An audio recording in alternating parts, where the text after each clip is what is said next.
Hello everyone, welcome to ZaranTech's cutting-edge SAP S/4HANA sourcing and procurement training. Your gateway to revolutionizing your procurement processes is today digital's business landscape. In the fast-paced world of procurement, SAP S/4HANA sourcing and procurement is the game changer and providing advanced capabilities for sourcing, contract management, and procurement operations. ZaranTech specialized training takes you to a deep dive into the latest features and innovations of SAP S/4HANA sourcing and procurement, arming you with this expertise to optimize procurement, enhance supply collaboration, and ensure compliance with industry standards. Before we begin, please subscribe to our YouTube channel and hit the bell icon to receive regular updates from us. Now let us take a look at the agenda. Number 1.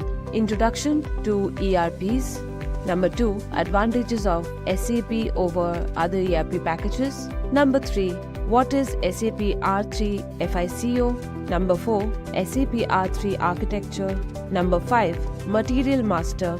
Number 6. Vendor master. Number 7. CVI setup in S/4HANA. Let's dive into the video now. Hello team. So today onwards we are going to cover the SAP MM as a process on all the topics we have in SAP MM on S/4HANA system. So I'll be conducting the sessions in theory plus practical together in a row. So we'll start with the basics, introduction, then how to do the cycles, and then how to configure the system, and all these things will go in a row. You have a question, please feel free to ask me. And also I'll give enough gaps to just get the questions cleared on all the concepts. So intermittent breaks between between every 2 minutes or 1 minute to just check how are you all following or not. If anybody is not able to follow, or if anybody has a question, please don't hesitate, feel free to ask the questions. So starting with now, we will be talking about the basic introductions to SAP and all. So before that, the basic introduction. So here we are today starting with about SAP materials management. Okay. And this is the disclaimers where what to do, what not to do, and all about the training. So we have this documentation done, and this will be shared to you as well, to all the participants. So no need to worry about it. Okay, for the notes. And today's agenda would be to cover the following aspects, like introduction to ERP, and then what is ERP, and what are all the other packages we have in ERP and SAP, and a bit about FICO, though we are not doing FICO, but a bit about FICO, then the architecture, then we go on. If we start with what is ERP. ERP is abbreviated as Enterprise Resource Planning. I repeat, ERP is abbreviated as Enterprise Resource Planning. So the enterprise resource planning is basically in specialized IT tools which are there in the market to run the business cycles. Okay, so what happens with them is, let's take a small different examples of different industries and see why this ERP is required. So for this, I'll take an example of a notepad where if you talk about a small business like your grocery store, right? A small grocery store down the lane in your street, you see, what do they do for their business transactions? They do it all manually, like how much is brought, how much stock is brought, sold, kept in stock, and spoiled, and how much is the sales, how much is the purchases, how much is the inventory, right? And how much is the salary for the employee. Usually maybe one worker will be there, right? So these all transactions would not be stored on anywhere. They would be written maybe on a piece of paper, and profit or loss accounting, right, is done in general ledger books, or ledger books they call, right, at the year end. Whereas if you talk about in much improvised business, just the next level, a supermarket. Okay, so at a supermarket level, if you talk about what happens, so you will have a mechanized billing machines, right? So like the mechanized billing machines which will do the billing for us, and then any from which what will happen is how much we have and how much is there, what is there, and all can be done. And also you see this, what we say is The profit or loss accounting will be done in systems, not in manually in the books. So when the business scale is increasing, you need some help of tools which eases your business process. So day-to-day operations of your business will get easier with the tools. So I'm talking about a very low level businesses like a grocery store, a supermarket, which have the turnover of some thousands or lakhs. But let's talk about come to a scenario like Tata Motors. So you see Tata Motors is the biggest automobile manufacturer. So if Tata Motors has to have their operations run, so if you talk about Tata Motors, it's relevant in some six continents, different countries of operations. They do their businesses, their sales, and they have the manufacturing sites in different countries, right? So in those cases, they have different departments working, like purchasing, sales, warehouse, finance, HR, right? So production, etc. So these all departments will have thousands of transactions per year, where because the scale of business is huge, and let's suppose you take any companies of like Tata Group, let's suppose TCS, where Tata Technologies, Tata Advanced Systems, Chroma. So these are like Tata is a conglomerate of hundreds of companies. So with these all businesses running in the large scale, they cannot do this maybe simpler tools. They cannot do their business with simpler tools or simpler manual paper based entries in their process in their industries. So for these big companies which have different departments working on different activities all throughout the year, and the transactions are in huge number, they need a specialized IT tools which are called the ERP tools, enterprise resource planning. So these tools, what will they do is they help to have the transactions run in a streamlined manner for these companies. For big companies, ERP tools help to run the business transactions in a streamlined manner. So there are a lot of ERP tools available in the market. So remember, because you see ERP is required for mid to small scale to large scale industries. So because the amount of transactions, the amount of processes they run in different departments over a year is huge. They cannot keep writing on a piece of paper. So this IT-based entry technologies, ERP tools for all the processes of their industry, like all the departments of their company can run, they can go into, right, different ERP tools which are available in the market. So there are a lot of ERP tools available in the market. So for example, if I give Infor, Oracle, then Microsoft Dynamics, then you have SAP, then very other smaller tools like such as Odoo and some QuickBooks, right? So lot of smaller tools are also available. So there are a lot of ERP tools available in the market, but out of all those available ERP tools, SAP is the market leader. SAP is the market leader. Why?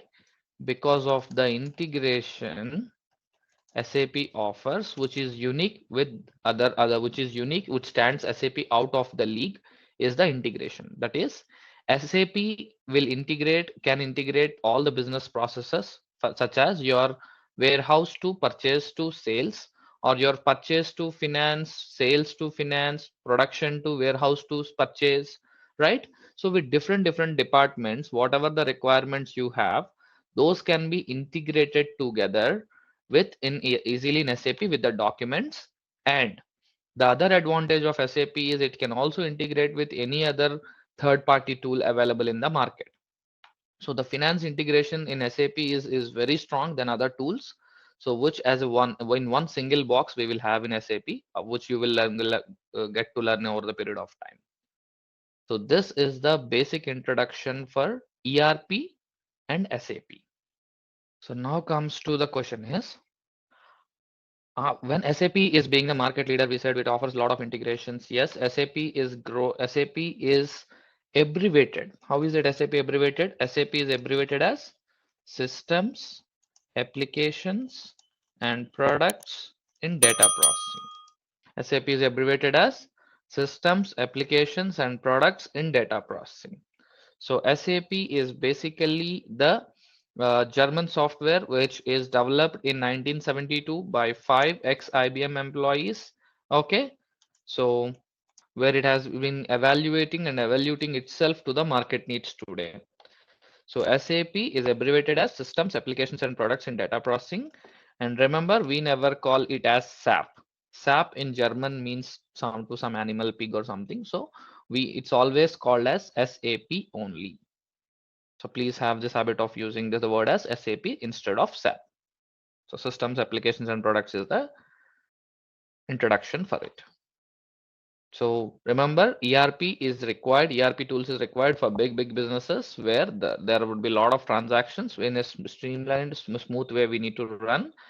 So there are a lot of ERP tools available in the market, out of which SAP is the market leader because of the integration it offers. And SAP is abbreviated as Systems, Applications and Products in Data Processing. This is the basic introduction for ERP and SAP. So now we move on to what is SAP consisting of. What is SAP consisting of? SAP has always been a module-centric software. I repeat, SAP has always been a module-centric software where the broad classification of modules would be functional and technical. So the functional modules are the ones where there would be no coding at all. So without coding, what can you or do you do, or what will you do as a functional consultant in SAP in the industry? That is, you will be either having an development, that is an implementation project, or a support project. After you learn SAP, you will be either in a development or a support project.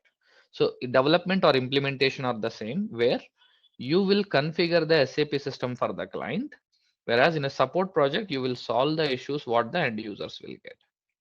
You will solve the issues what the end users will get as a functional consultant. So technical we'll talk about in a bit. So functional, what happens is each business process of a company, SAP has categorized as a module. Each business process of a company, SAP has categorized is that as a module. That is, let's suppose if you talk about, let's start with SAP MM. MM stands for materials management. SAP MM stands for materials management, which talks about sourcing, procurement, and inventory part of a company. I repeat, SAP MM talks about sourcing, procurement, and inventory part of a company. Basically, the supply chain or the logistics part. Basically, the supply chain or the logistics part. So now comes the question is, after SAP MM, you see different other modules such as your PP for production planning, SD for sales and distribution, FICO finance and controlling, PS project systems, QM quality management, PM plant maintenance, HR human resource management, right? Like this, you have WM warehouse management and PP production planning, different modules you will have. So each individual module consultants will work with their client counterparts. Okay, will work with their client counterparts to get the requirements or to help with the solutions. This is the overall introduction of how the modules will be categorized. So now the question is, after these modules, right, each module consultant will work with their counterparts to either configure or solve the issues. So you need, of course, you learn multiple modules is good, but you have to be expert in a module. It takes time to you go through implementations or support cycles where you learn a lot of knowledge. So we'll be focusing on SAP MM as a module from now on in the introductions. And now comes the question is, what are technical modules? There are technical modules also in SAP such as ABAP, Advanced Business Application Programming, Basis, Security, Fiori, etc. So these technical guys, what will they do is, basically if you see basis team, they will set up the system, they will do the patch upgrades and any basic setup activities of SAP. will be done by the basis consultants. And then during the course of work, like when we functional consultants will work with our client counterparts, any requirements of custom coding comes, that custom coding requirement will be done by the ABAP consultants. So you as a functional consultant need not to code anything, but you will have to give the requirement if at all a custom code requirement comes. So security team will be providing the access or removing the access for the way we need, and Fiori team will be working on the Fiori developments for the users, which I'll be talking in lately of this training also. So this is the architecture of SAP where the functional and technical modules together will be working in order to keep the client's business process run up and running for their day-to-day activities. These you see what here are the basic modules in SAP you have. Okay. So there will be advanced modules in SAP which SAP is bringing up. Like for suppose if I give an example, SAP MM is sourcing and procurement, all about your procurement and inventory. So there would be the advanced module for it from SAP like SAP Ariba, which is a standalone procurement software, both for a direct and indirect you can use, which is itself a standalone product from SAP. Same SAP SD talks about sourcing and sales and distribution. There is SAP Hybris, which is the next advanced version you have. So, and then the same for WM, warehouse management, there is something called EWM, extended warehouse management. And then you have something called security. They have something called GRC. I say security is how the role should be maintained. GRC is whom should be the role given to, is very much relevant, but the advanced versions of SAP software you have. And ABAP, yes, you see Fiori with OData is the Fiori and OData is the something latest to what you have in ABAP. So this is how the like different advanced modules SAP is bringing in each space, where the standalone, these would be a standalone systems which can act and integrate with the backbone system. So we call all these modules together will be there in one system. We call it as a backbone system on which these independent modules can also act. So there would be differences, which from module to module, the process is same, but how do you do in each system is different. That's how. So this is the basic introduction, which we'll be going forward with. Okay, some very basic introduction is given about FICO, just to make sure that, because every module will talk about, but FICO is something common for everyone. So which where every company's balance sheets, profit or loss accounting, all these processes, any accounts receivable, accounts payable, right? How the assets will be there, how whenever you sell anything, it's accounts receivable, right? You'll get the money from the customer. If you buy anything, accounts payable, you have to pay to your vendor, right? And how your basically your company codes are set up, and how your postings should happen, like which inventory accounts should hit. All these basic things will be done by the this SAP FI consultants. So the FICO consultants will be doing this activities where they'll be having a different accounts like bank accounting, asset accounting, travel management, you see, accounts receivable, payable, general ledger accounting. So there would be different activities the FI and CO guys will do. Okay. So this is about the very basic introduction about FICO, which we don't need in depth. Okay. But this is the basic. But because we are going to talk about more about SAP MM. So after this, we are going to talk about something called R3 and ECC. So SAP is having a three-tier architecture. R3 means three-tier architecture we have. So three-tier architecture is basically a database layer, application layer, and presentation layer we call.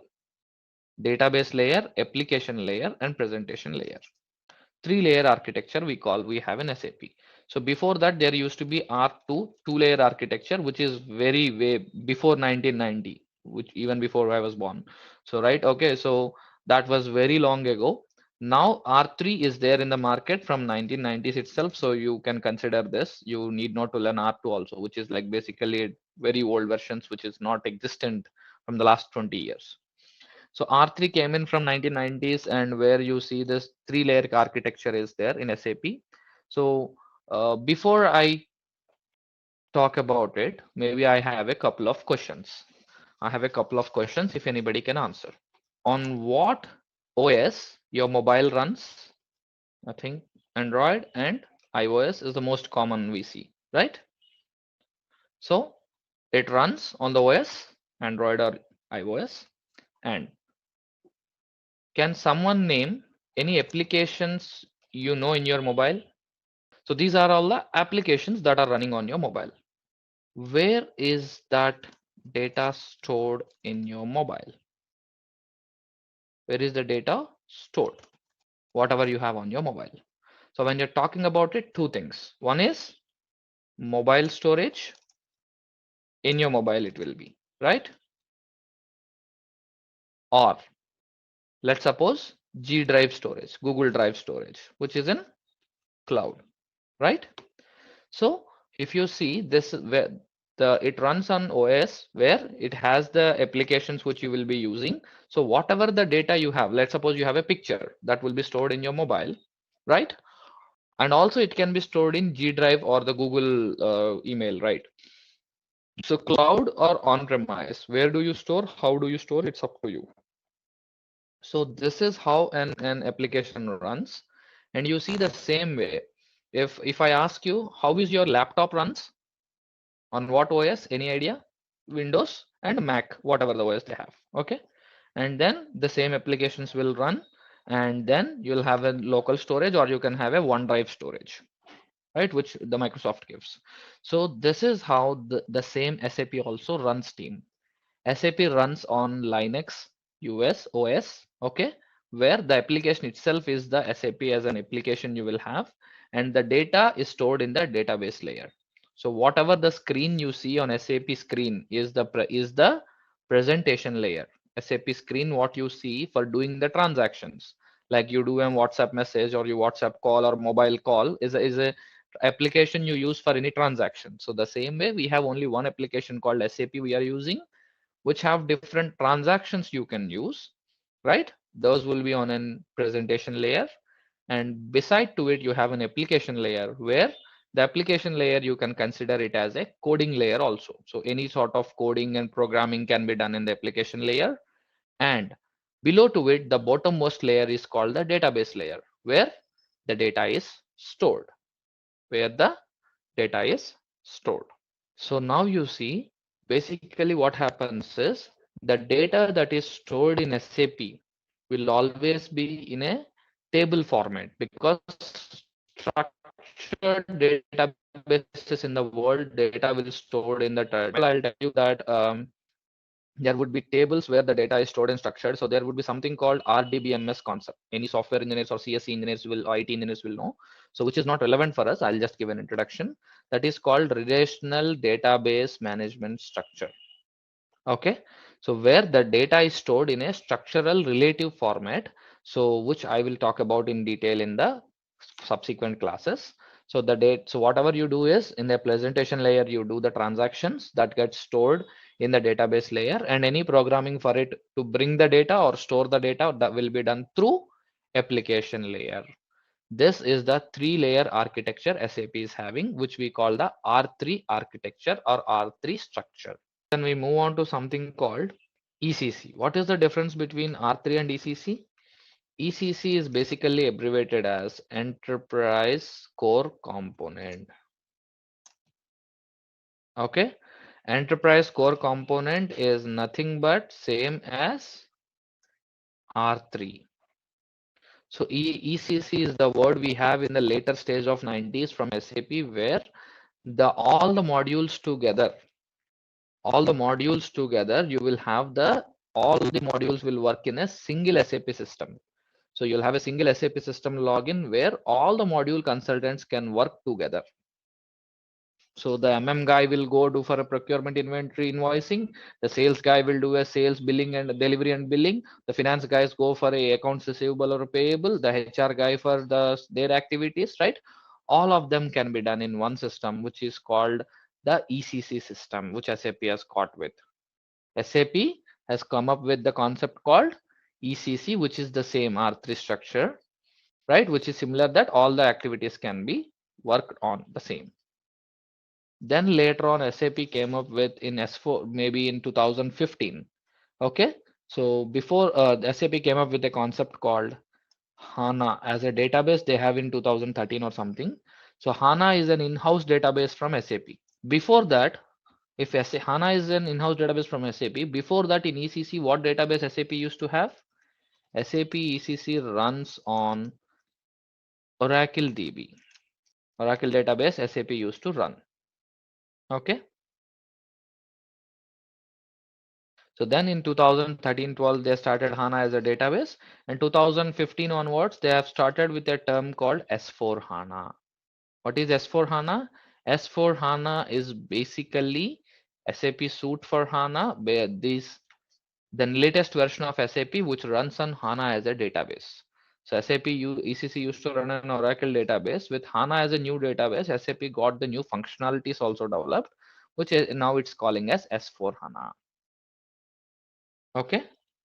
So what is the difference between ECC and HANA? There is like good kind of upgrades and process optimizations and user interface features which SAP gave, which we will be talking about them in later. But there are different versions of ECC and S4 HANA, which we need to talk. So ECC used to have a version like version 4, 4.1, 4.2, like any upgrades used to have, right? 4.2, then 4.6. Then something like version 6 with EHP 7 is the latest version we have in SAP ECC. What is EHP? Enhancement package. Enhancement package. So what is this EHP 1, 2, 3, 4, 5, 6, 7? For each version, you can have 7 enhancement packages in SAP. You will have usually 4.1, any updates you get, not only in one module, guys, MMSD, FICO, throughout all the SAP system, any issues, bug fixes or enhancements to be done, SAP will release as an enhancement package, and if the next version comes, SAP will release as the next version. So you can relate this something to very similar to what you have in an Android, your mobile updates or iOS. So you have a version, any bug fixes or patches, upgrades will be done through updates to you. And if the new version has to come, the total new version comes and you can update it. The same way SAP will bring as well. So if for different modules, so wherever the latest version is available, that we will implement for the client. So ECC version 6 with EHP 7 is, I guess, 2006 or 7 was the last version we have in SAP. Version 6 with EHP 7. So after that, SAP used to run the same way. And later on in S4 HANA came up in 2015, where SAP started with S4 on-premise and on-cloud versions. SAP has came up with the concept of on-premise and on-cloud. So what is on-premise version? Where the database will exist with us and we will have the ownership and we will maintain its on-premise systems. On cloud is where the SaaS or PaaS products, where the SAP will maintain the cloud database for the client. So this S4 HANA is the latest versions we have. Both on-premise and on cloud you will have. Right? Yep. SAP Business Suite for HANA you can go, and then what we do is this S4 HANA, right? You have on-premise and on-cloud different versions team. The SAP S4 HANA system. So also remember, some people will write it like or some people will write S bar HANA, S4 HANA. So whatever is it, the same. There is no much difference. Okay. So in usual terms, we use S4 HANA rather than this. So if we write like this, the newcomers will write S oblique HANA, S bar HANA, something for HANA, they say, but you call it as S4 HANA. Okay. Both are same. When you come to on-premise and on-cloud versions, what is the versions we have in SAP? What SAP is providing? So on-premise, SAP is giving one version every year. I repeat, one new version every year SAP is giving, which is starting from 2015. I think, yeah, 1510 or 1511 they call. Huh. Then 1610, 1709, 1809, 1909, 2020, 2021, and 2022. So you see every year one version for on-premise SAP is giving, like it is evolving the features of SAP. Okay, in S/4HANA in each version. So it's not like in 2015-11 you have something different and 2022 you do a different SAP. No, the same processes will run, but much optimized, better versioning, better analytics, better reporting capabilities in SAP is SAP offering in the each new version. So in 2015 November, 1511 means 2015 November, 1610 means 2016 October, 1709 means 2017 September, 2018 September, 2019 September. So in what month we are getting that version, SAP used to give like this: 1511, 1610, 1709, 1809, 1909. From 2020, SAP has started the numberings as year 2020, 2021, 2022, like that. So the latest version what we are having in the market which SAP released will be 2022, and before that 2021 and 2020 in the on-premise versions. If it's a cloud, 4 versions per year. 4 versions per year. That is, let's suppose you see 2022, right? 2208, 2203, 2206, 9, 12, right? So like that, every 3 months you will have one version. So how will they release is up to them. So if it's 2019, they used to have like 1903, 5, 8, 12. Then this year, same, maybe 2203, 2205, 8, 12. So like that, every 3 months, usually on a 3 month space, we will be getting a one new version in SAP, which is like the SAP will directly push to the client systems if it's on cloud. So these are the versions what you have in SAP. But remember, most implementations from the partner consultants like us will be doing on-premise.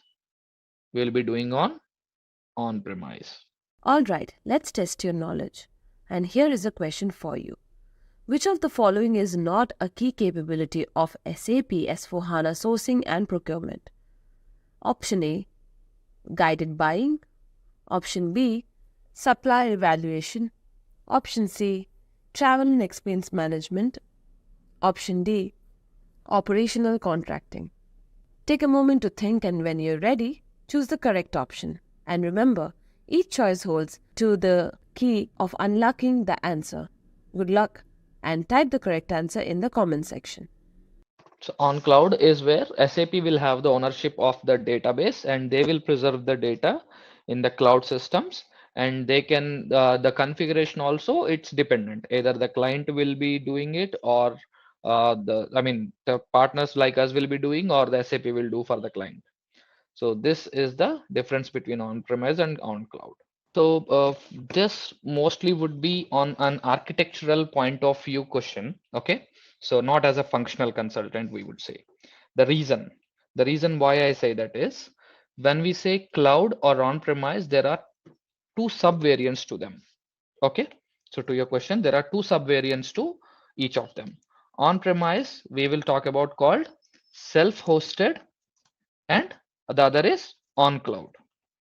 So be it on-premise means either a self-hosted or on cloud, and also cloud, when we say pure cloud, it's private cloud or public cloud. So when we say self-hosted means, let's suppose Tata Motors. Okay, so Tata Motors is the company for which SAP implementation is required. So who is doing that? Let's assume that TCS is doing.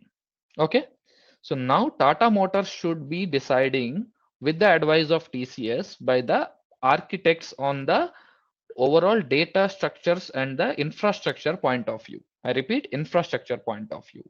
Self-hosted means Tata Technologies will have the Tata Motors will have the ownership of the system and data. And if it's on cloud, right, on-premise, on cloud, yes, in the same case also, the cloud-based databases can be used, or the infrastructure will be used. Google Cloud Platform, right? and you see IBM Cloud, so on. So either you want to run your database on your on-premise one or on cloud on-premise. It's totally the data you own it. I mean, Tata Motors will own it. The data safety, data maintenance, everything. Whereas if it's a cloud, be it a private cloud or public cloud, what happens is the data maintenance and safety will be responsible with the responsibility lies with SAP. So I'm talking about the database and the infrastructure perspective. Okay. Whereas the maintenance of the data and the configurations perspective, how do you maintain the system in private cloud or public cloud would be with SAP only. They'll not be giving it to the to TCS or Wipro or Deloitte, any of these companies usually. And whereas on-premise, complete system hold will be with us. Like configuration will have it, data maintenance, customization, everything will be with us. CC, you will have on-premise means also will have the full ownership. We can do what we want. So you can do the upgrades, you can do the configuration, server setup, backups, everything we do.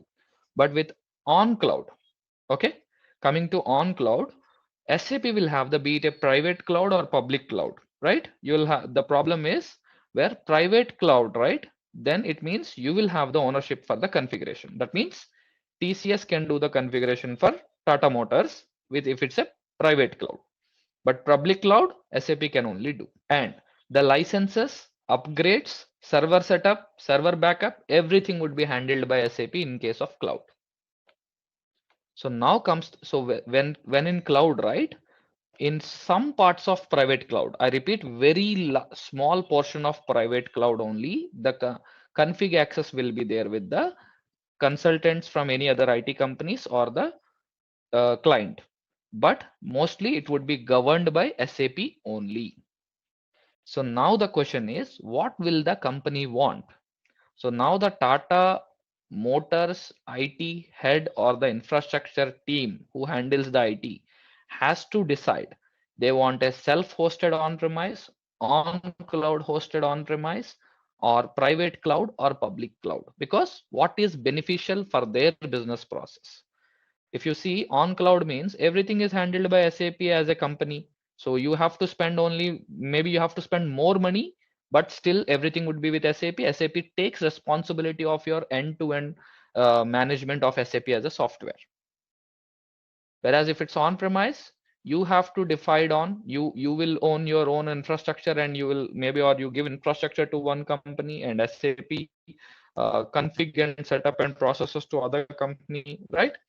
Purely up to the infrastructure and the database management architects from the client's company perspective, and also of course the engagement company like TCS or whoever the partner is can suggest based on their business model. But it's purely a technical decision how they want the process to be maintained in the company.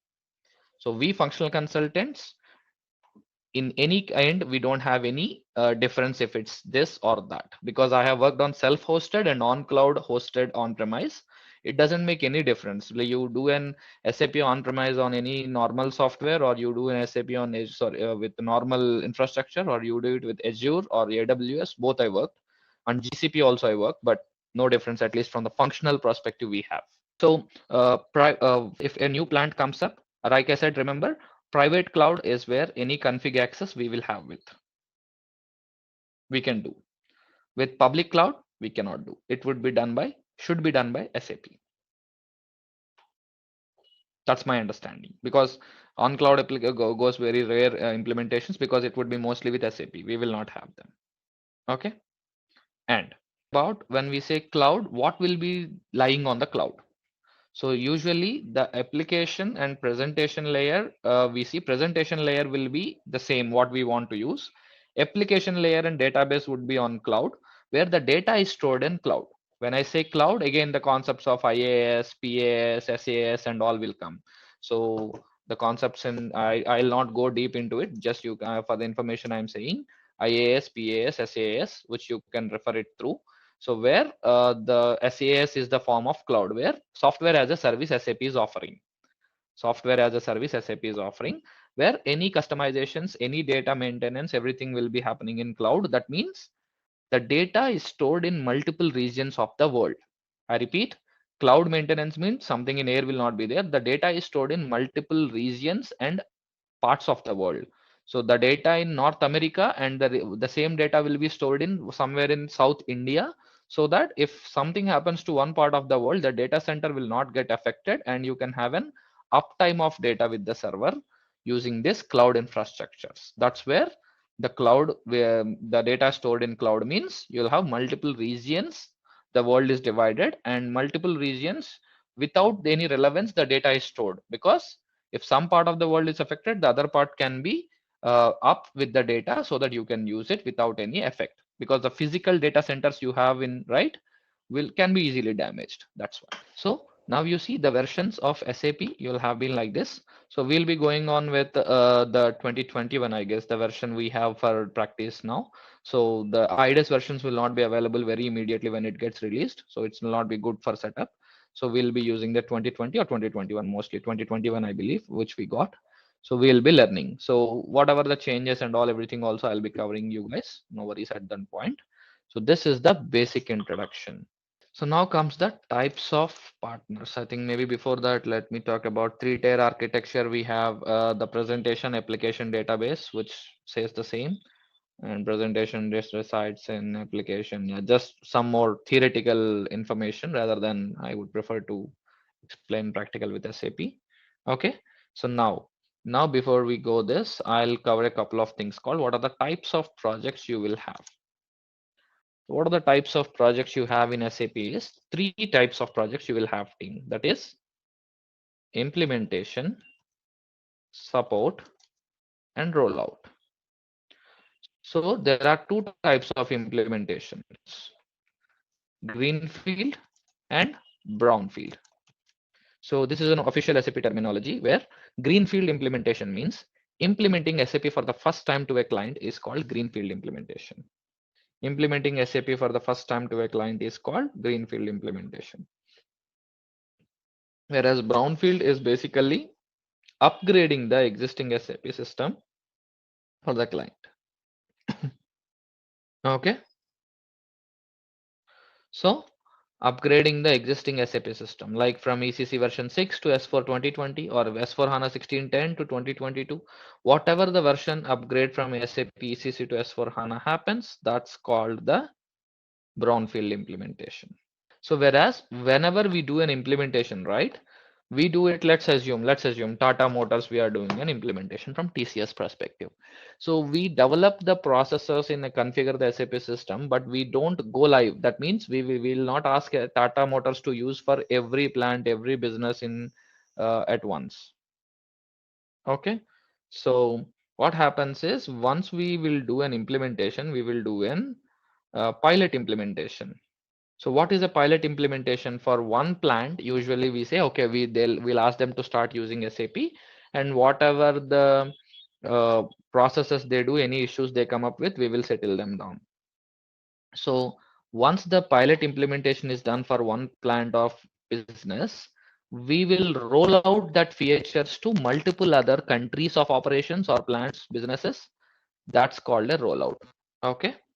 Rollout is basically extending the pilot implementation to multiple other org units or businesses or countries of operations.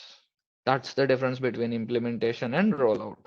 So now, after an implementation or a rollout, whatever, SAP is designed in such a way that SAP, the clients cannot be self-sufficient. We need the projects to be on the support also. Support means in IT terminology, we call it as AMS, application maintenance and support. Application maintenance and support.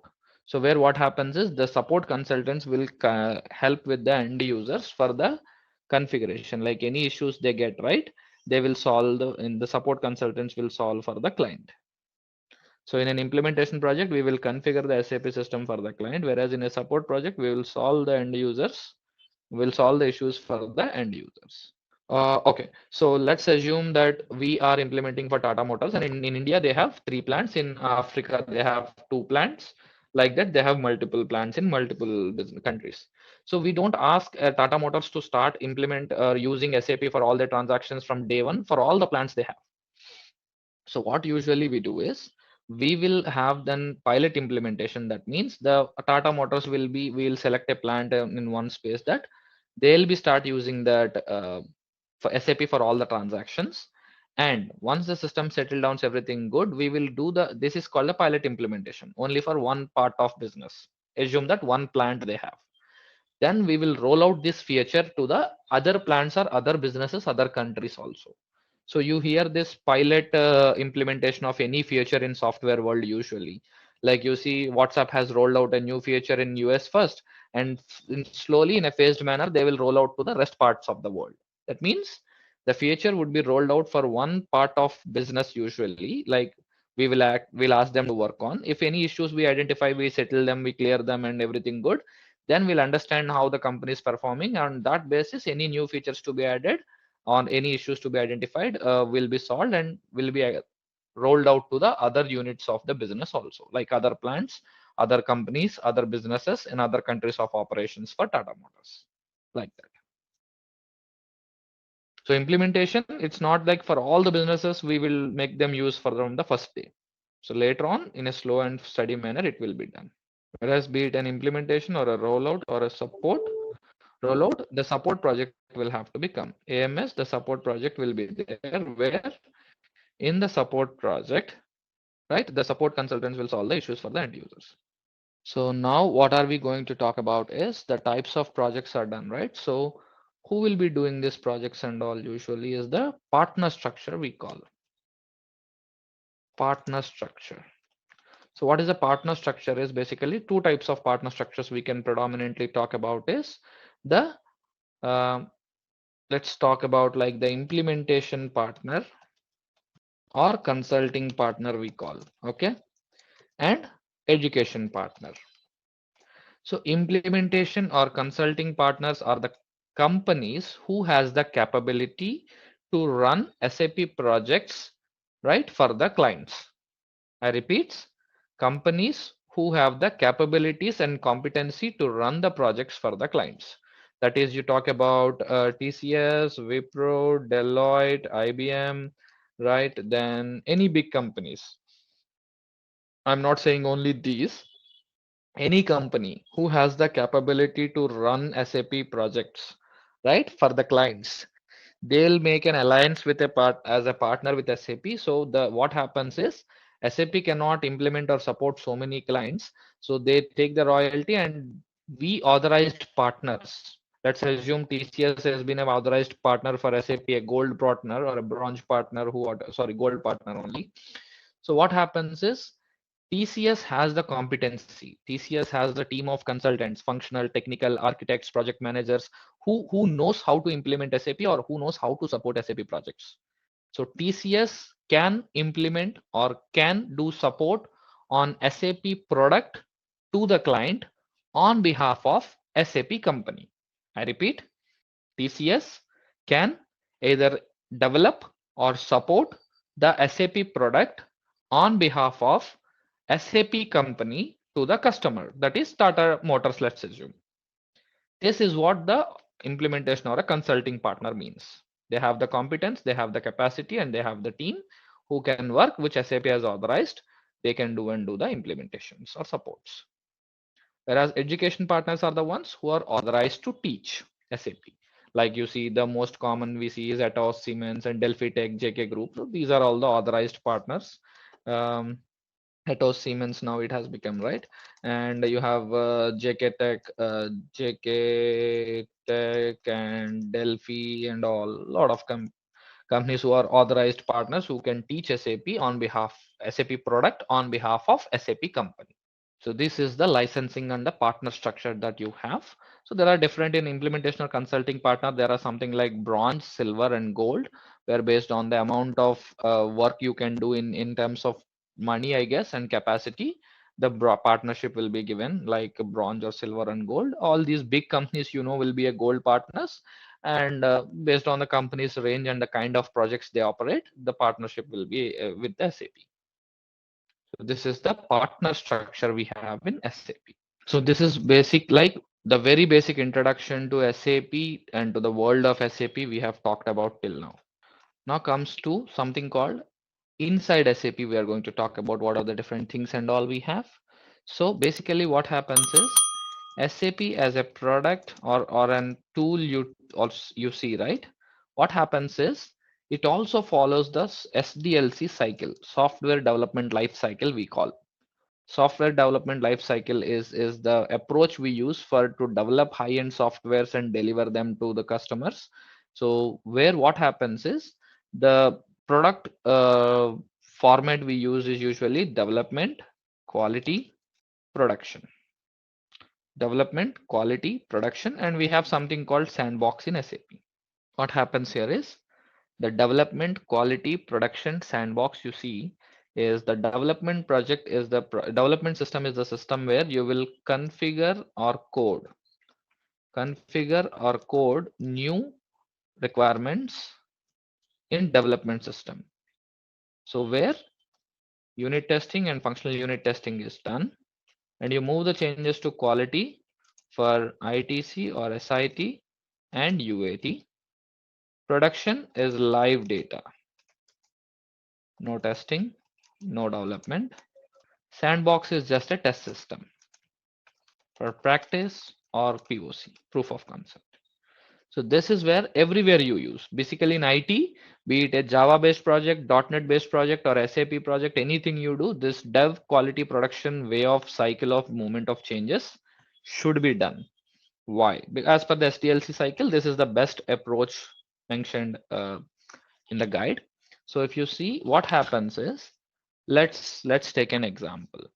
I believe most of you have seen this new feature from Zomato called 10 minutes delivery, right? I hope most of you might have heard it. So Zomato says in 10 minutes they want to give a delivery, which is not existing in the market today. In the Zomato app, if you go, it's not existing, right?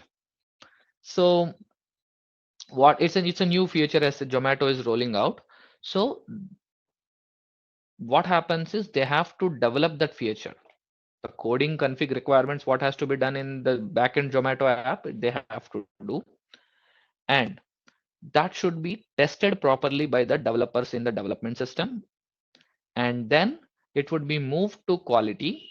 So the quality app, what the testings will be done and rigorously will be seen for different scenarios. And the end users kind of us will be also testing that.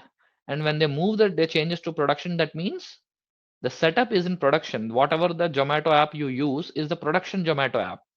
So because you create a order, that order goes to the restaurant and they have to deliver it. It's not a dummy one, right? So like that, if you talk about SAP, there would be no external users, only our company users would be using it usually, right? But we have to develop the any requirement that comes. If it's a configuration, we do. If it's a coding, the ABAP consultants will do. We have to do that new development or configuration or coding in development system. So in the development SAP system, you will do that. And whatever, once the coding or configuration is done, unit testing and functional unit testing should be done. So unit testing by ABAP coding team will do. Functional unit testing is the functional consultant like MMSD, FI consultants will do. So once we do the functional unit testing and we see, okay, this process is running good, the configuration or the coding or the setup we did is running good. Then we move the changes from development to quality. Then we move the changes from development to quality. So once the changes are moved to quality, there would be rigorous round of testings for integration testing. So where ITC is integration test cycle, SIT is system integration testing. ITC is integration test cycle, SIT is system integration testing. And UAT, because in the client SMEs, the Tata Motors SMEs will do the integration testing and see with different modules how the integration is happening, all the processes. And the end users who will be daily creating the sale orders, purchase orders, payments and all, they will at the end come and see if the system is good, what we developed. user acceptance testing. So once that is done, then the changes are moved to production. So integration testing would be done in couple of rounds, minimum 2-3 rounds. We will do different cycles, different scenarios with integrated, how if actually what we developed or intended to develop is running or not. And then at the end, users will test if their daily activities they are able to do or not. Then the changes are moved to production, where the actual business process will work, creating the purchase orders, creating the sale orders, creating the different things and all. Sandbox is an SAP terminology for a test system. Sandbox means just a test system SAP will use. Or if at all any requirement comes for which we have to do a proof of concept, we can do using sandbox also. This is the dev quality production approach we will have for every project. Sandbox in some projects we will have, some we may not have. It's up to the client to decide if sandbox has to be kept or not. So any questions, any doubts on this? Okay. So if no questions, everyone able to understand? So now we come up with, after this, the next thing that comes up is, what is the clients you have to log in, client and login process. So you see, I hope most of you have the SAP setup like GUI like this. So we will have an SAP server and maintenance, okay. So where if you go to the properties, you will see like this is called the GUI, okay. So SAP GUI setup, okay, with the connection you will be maintaining, where you will see there would be in the properties, you will be able to see that the application server instance system ID. So application server and will be like this, and instance and system ID would be given, which we will have to add so that we can log into the GUI, the graphic user interface, the graphic user interface. So when you try to log in, you see client 100 is sandbox with demo data, client 200 like that. You will have different, what we say, different details on the information here for every system, be it your project system also, you'll have the same. So where you'll have that the client you are using, this client is not your Tata Motors. I repeat, this is an SAP client, not your Tata Motors customer or client whom we implement. So what happens is, now you go do a user password and you will do the login. What happens in a real time is, you will have this, like let's suppose 100 config client, 101 ABAP client, 102 master data loading client, okay, 103 testing client. That is nothing but UT client we call. So usually for development system only, okay, for dev systems only, you will have the config client, ABAP client, master data client, testing client, and all kind of things, okay. So which you will be logging into different clients. So you as a functional consultant wants to do the configuration, you will do client 100, you will give your login and login.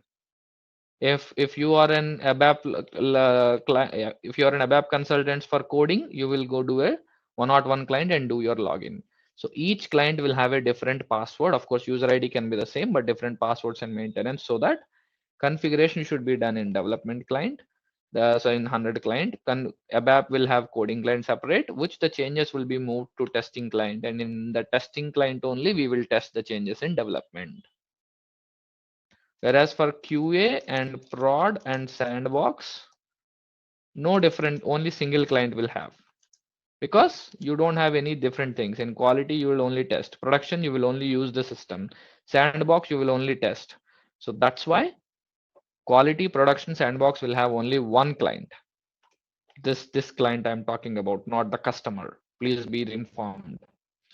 So in development systems only in SAP, you will have a config client, ABAP client, coding client, and the testing client or the master data loading client, where different activities can be done and the testing and finally can be done. Now comes the question is, this is the basic introductions on the SAP.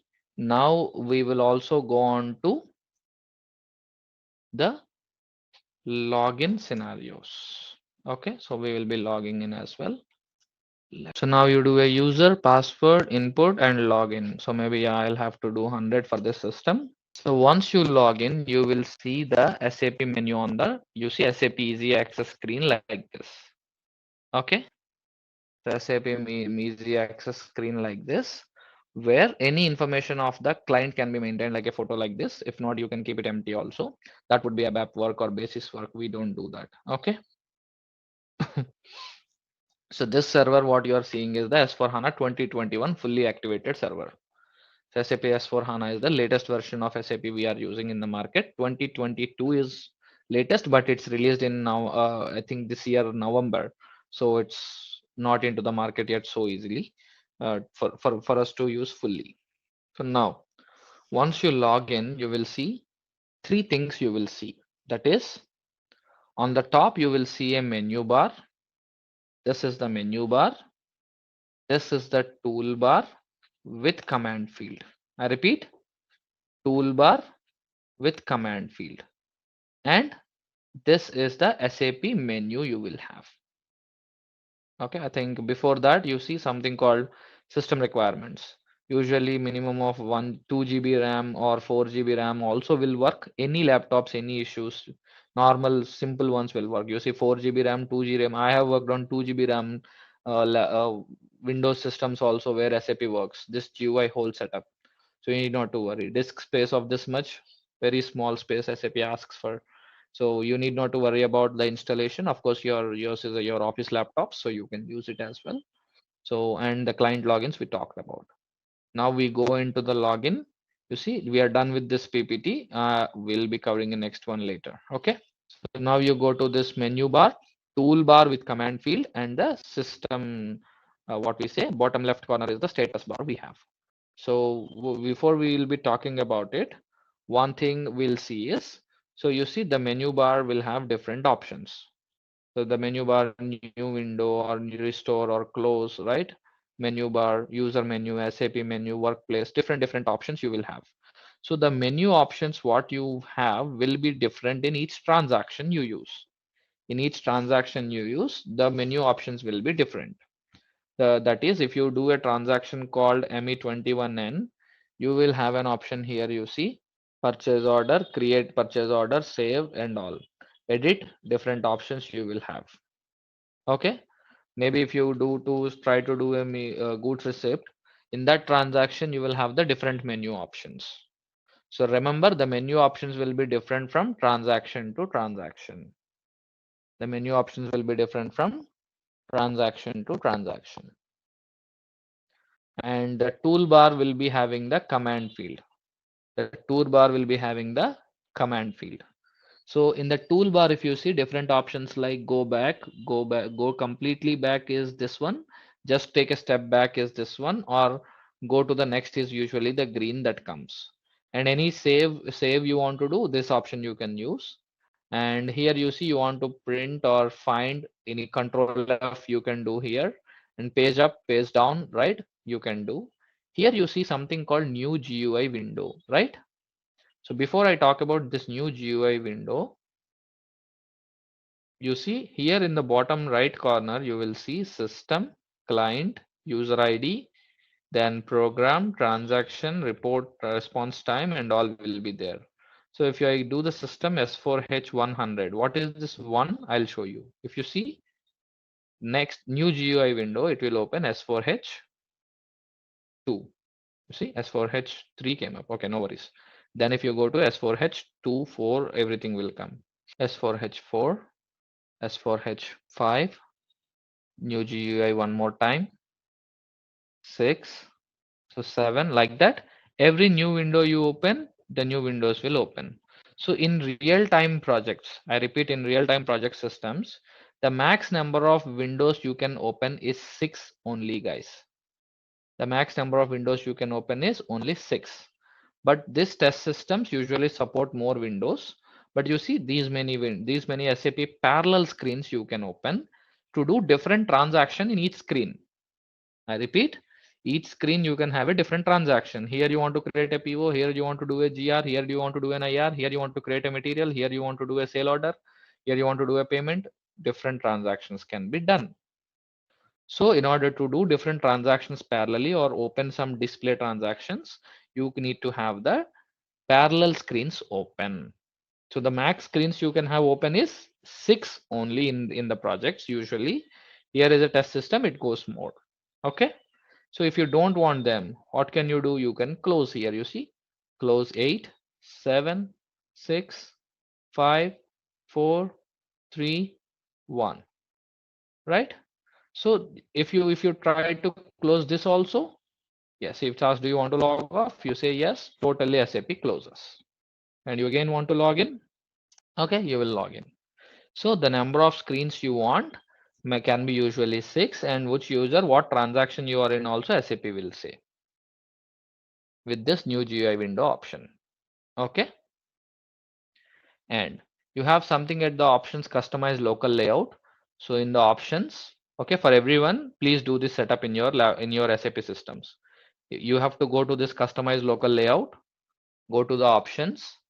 In the options, if you see, you will have a screen like this, visual data. In the visual data, you will have the themes. So whatever the theme, it's okay. You no need to change usually. If you want to change the theme, you can change. So font settings, in what font you want to see the SAP words, okay, and branding, what brand, and this time custom colors. So you see a default SAP signature default blue, or you want a red, purple, green, or gold. What do you want? You can select save as, click apply, and OK if you want to change. So I like the blue. Usually I keep it blue.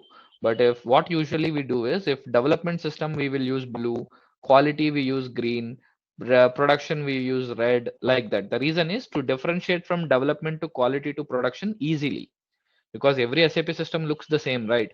So rather than to be on safer side, to be easily able to identify, what we do in a real time is blue for development, one color for quality, one color for production systems. If you want, you can change. But if you don't want, you can keep as is. But interaction design, if you go to visualization one. Interaction design with visualization one. In controls, you have show keys within drop down list. Click on this, yes. In the controls, show keys within drop down list, sort by keys with drop down list. You do this, guys. This you both keep tick and click on apply and OK. So this is required for us to do all the transactions. You can easily see the prefixes in them. So I'll wait here for a second. Maybe you want to see this, you can see, so that it will easily do. So this is the basic setup you will do. Rest all, nothing is required. And now you see the menu bar we talked about, and the toolbar and command field if you have to use a command. Okay, command field is basically SAP has always been a transaction code basis tool. So you will do every transaction, what you have will be with a transaction code. Like you give the commands, it works. But the commands you have to give is either with /n or /o. /n means if you give ME21N, right, it will be for create purchase order. If you give something different transaction without prefix of /n or /o, system won't take. System doesn't understand. Either /n or /o should be given for SAP to understand the command. So if you give /n migo in the same screen, new transaction will open. The same screen, new transaction will open. But if you want a different screen, /o should be given. So where a different transaction, different screen will open. So you should give either /n or /o. Remember that, guys. /n you give, then only SAP will be able to understand the commands. Either /n if in the same screen you want a different transaction, but /o if you want a different screen, different transaction. And if you want to completely close the SAP, you can have /n ex. /n ex is for completely closing the SAP. Okay. So now we move on to this SAP menu. So where you will have different options, like which we will be seeing later. Maybe like in the logistics, you'll go to different transactions of metals management, which you can do instead of transaction. I said, right, the commands, instead of going to the commands you want to do using the menu, you can do. So instead of creating ME21 for create, you will see you can go here and do an create, double click, it will go to transaction code also. So instead of giving the transaction codes, you want to do this menu, you can use the menu now. So now let me go back. No. So the SAP menu is there. This is one option you have. And what else we have? Yeah. So menu bar is done. Toolbar with command field is done. We are going to talk about the status bar. So status bar is basically if you go to ME21 and let's suppose I'll show any data you input. Okay. Any data you input. If you have any issues with that data, SAP will give an error or warning or message success. How is that? So let me show you. So let's suppose I'll give this vendor. So it is asking a purchase group. That means errors will come in red. That means without giving the purchasing group, I cannot move forward. Without giving the purchasing group, I cannot move forward. I'll give it. It's now asking give a company code. So I give the material. System is asking required a condition. So let me take some any issues you have in SAP, the error will come up, which error will not allow you to do move forward. So I'll give 10 pieces I need. And system is asking, please enter a required condition. Let me move that and give a condition and maintain the price here, 10 euros. So 10 piece, 10 euros. You see, if it's an error, system will give the in red. If it's a warning, warning can be ignored, system will give it in amber or yellow. Warnings can be ignored. SAP don't usually stop you from posting a transaction. But of course, yes, it's not a good practice to ignore a warning and go ahead in a real practice. So if you see the effective price is 10.10 and metal price is 1.65 and I'm giving something 10 euros, SAP is giving, boss, you are differing from the amount. So I'm okay if I want to do, I can check, but warnings will be in yellow, which can be considered as good to go. SAP will not stop, but that's not an actual practice to go. So after you give the data, okay, after you give the data, so you will do a check. So you see these are all the warnings SAP is giving. Following mandatory rules, mandatory, MRP is special procurement, K for this, effective price, special scheduling agreement exists, right? Different things SAP says. You want to ignore all of them, you can ignore. Or if there are no errors, usually what happens, if there are warnings, SAP will show. If there are no warnings, SAP will show no warnings, no messages, you are good to go. Then you can create a save the purchase order. So if you save a purchase order, what happens? You see standard PO created under the number. So success messages will come in green. I repeat, the success messages will come under green color. So red, yellow, and green for hard stop errors or issue warnings and success messages. Okay. So any issues you get in the bottom left corner only is the status, like error or warning or message in every transaction you'll get here only. That's why we call it as the status bar. Menu bar, toolbar with command field, and the status bar. So any transaction you do /n/o. Don't forget. Every transaction you should do /n or /o. Don't forget that. Okay. After you give /n ME21N, let's suppose a transaction code. You should click either this green tick or your enter button on the keyboard. I repeat, green tick or enter button. Anything you can click. So if you click this, it will take to the transaction, or I want to click it my this thing /OME21N. I will click on my keyboard. I'm not clicking this. Okay. I'm just clicking on my keyboard enter. It will take.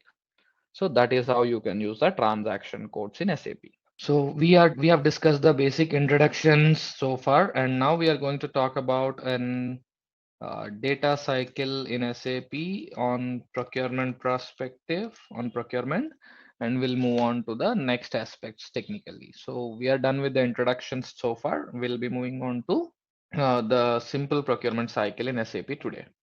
All right. So no issues then. We'll move forward, and we will talk about the procurement cycle today. We are done with the introduction, so we'll move on to the procurement cycle. So today, now the concept would be to cover is the procurement cycle.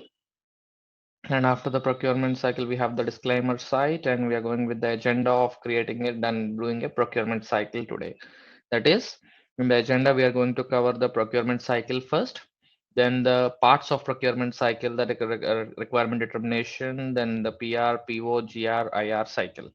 So procurement cycle, we start right. It starts with basically requirement determination.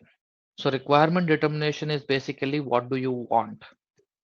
So requirement determination covers up what do you want, what kind of things you want to buy for your company, materials, services, assets. These are the three different categories of materials you frequently buy. For example, raw materials for your production, equipment maintenance, equipment servicing, kind of services, or something like machine painting, wall painting, gardening, any kind of service in your plant or company. Buying the assets, plots or lands or buildings or this equipment you want to how you want to maintain the asset format, right? You can keep it also. So any materials or services or assets you have, right? You can create them as the materials or services as assets, and you can do a procurement for them. You can do a procurement for them. So requirement determination is about what you want. You want to buy a material or a service or an asset. So you have to decide your requirement. So let's suppose you decide you want the raw materials for your production. You want to do the raw materials for your production. Then once you decide what do you want, let's suppose you decide what you want the raw material for production. The next thing that comes up is source determination.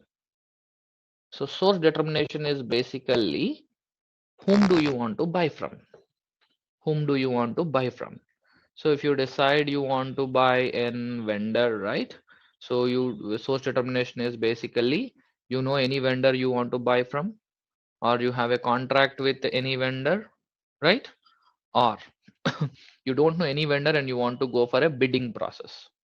Bidding means you don't know any vendor who supplies at what price, so you want to go for that vendor create what we say vendor setup, right? So you go to a bidding process. We call it as RFQ in SAP. So if you don't know any vendor to buy that material at what price, you go for an RFQ. You request for quotations. Okay, request for quotations, and that request for quotations, what you create to the vendors, they will give the quotation.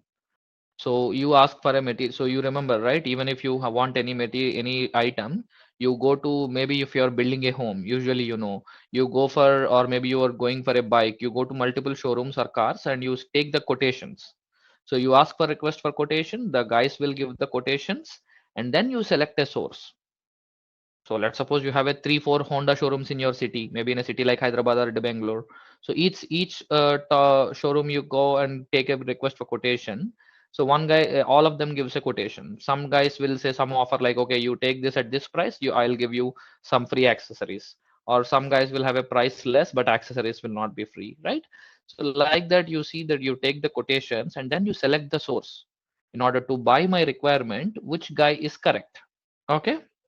Then after the source selection is done, you will order. But not every time you will have to go for a source selection, right? Because because once you select a source for a material, it's good. You need not to order, you need not to go for again every time the RFQ. You have a confirmed vendor whom will you use to create the purchase orders. So requirement determination, source determination, like identifying the vendor to purchase. If you don't know any vendor, you go for a bidding or RFQ process. And then you know what to buy and whom to buy from. Now what we know is what to buy and whom to buy from. So once you got to know, what is the next step? You will create a purchase order. What is a purchase order? A purchase order is a formal document sent to the vendor requesting goods delivery. I repeat, a purchase order is a formal document sent to the vendor requesting goods delivery. Boss, I need so and so material at so and so cost at so and so date at my location. Can you please deliver it to me? Okay.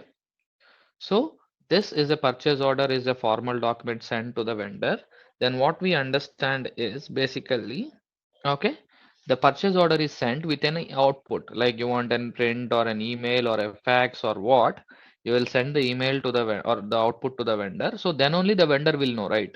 So you create a purchase order and any follow-up is required you will do, or any changes required you will do.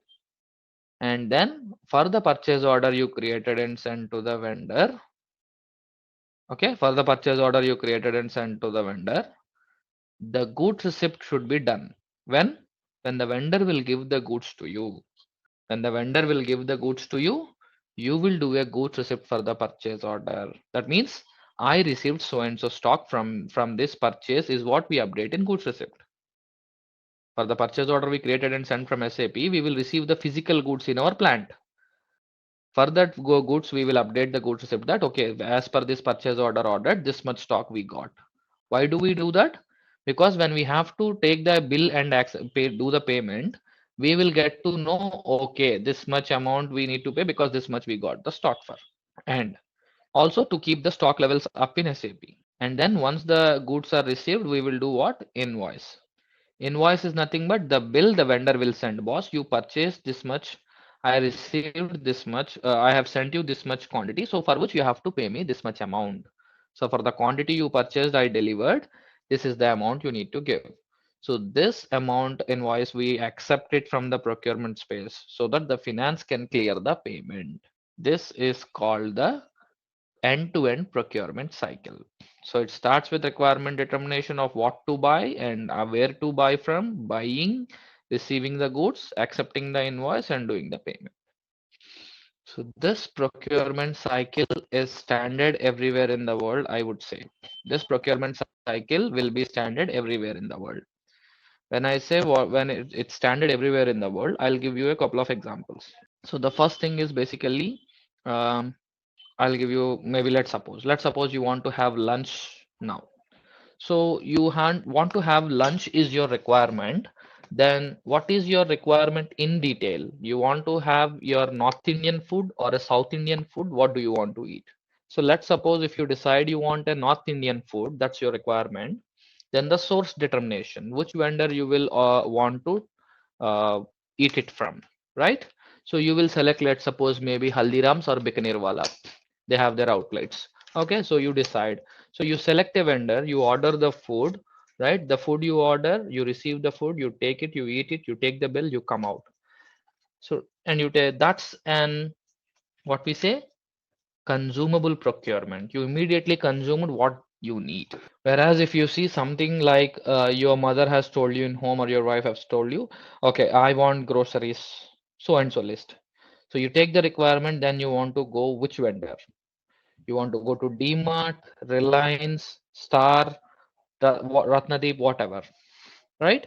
Once you identify the source, you will go to that, you order it, what you got, you take that, you take the items, you take the bill, you do the payment, and you come. This is an stockable procurement because the food you take, you immediately eat it, but groceries, you consume day by day when you use it, right? So wherever you go, the procurement cycle is same, I say, but the types of procurement you do will be different. So that too in an industry grade you do are very, very different cycles in different scenarios.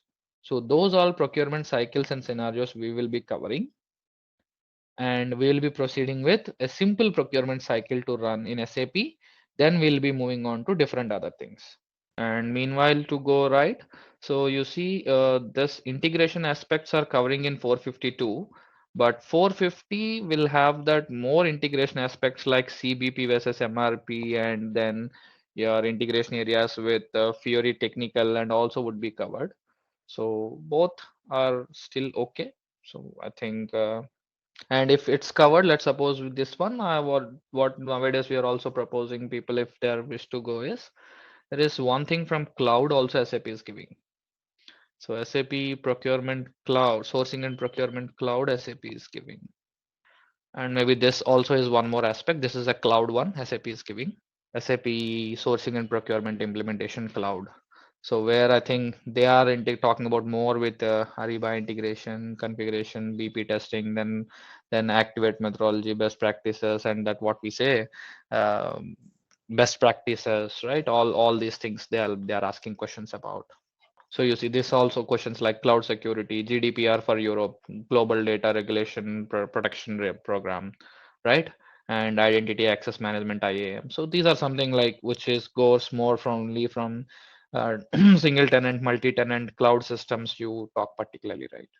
I think there is a good amount of what we say uh, learning hub document on sorry videos also on this, but first we go to 450 or 452 on-premise one, then maybe if you can read and go through this cloud is my point of view that can be done.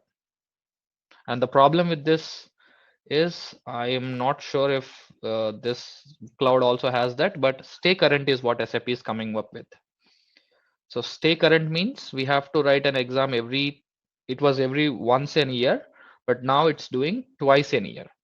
So twice in a year, SAP comes with the latest more data, right? You have to clear. Like suppose you see 2208 means 2022 08. So SAP will come up with 2212 also.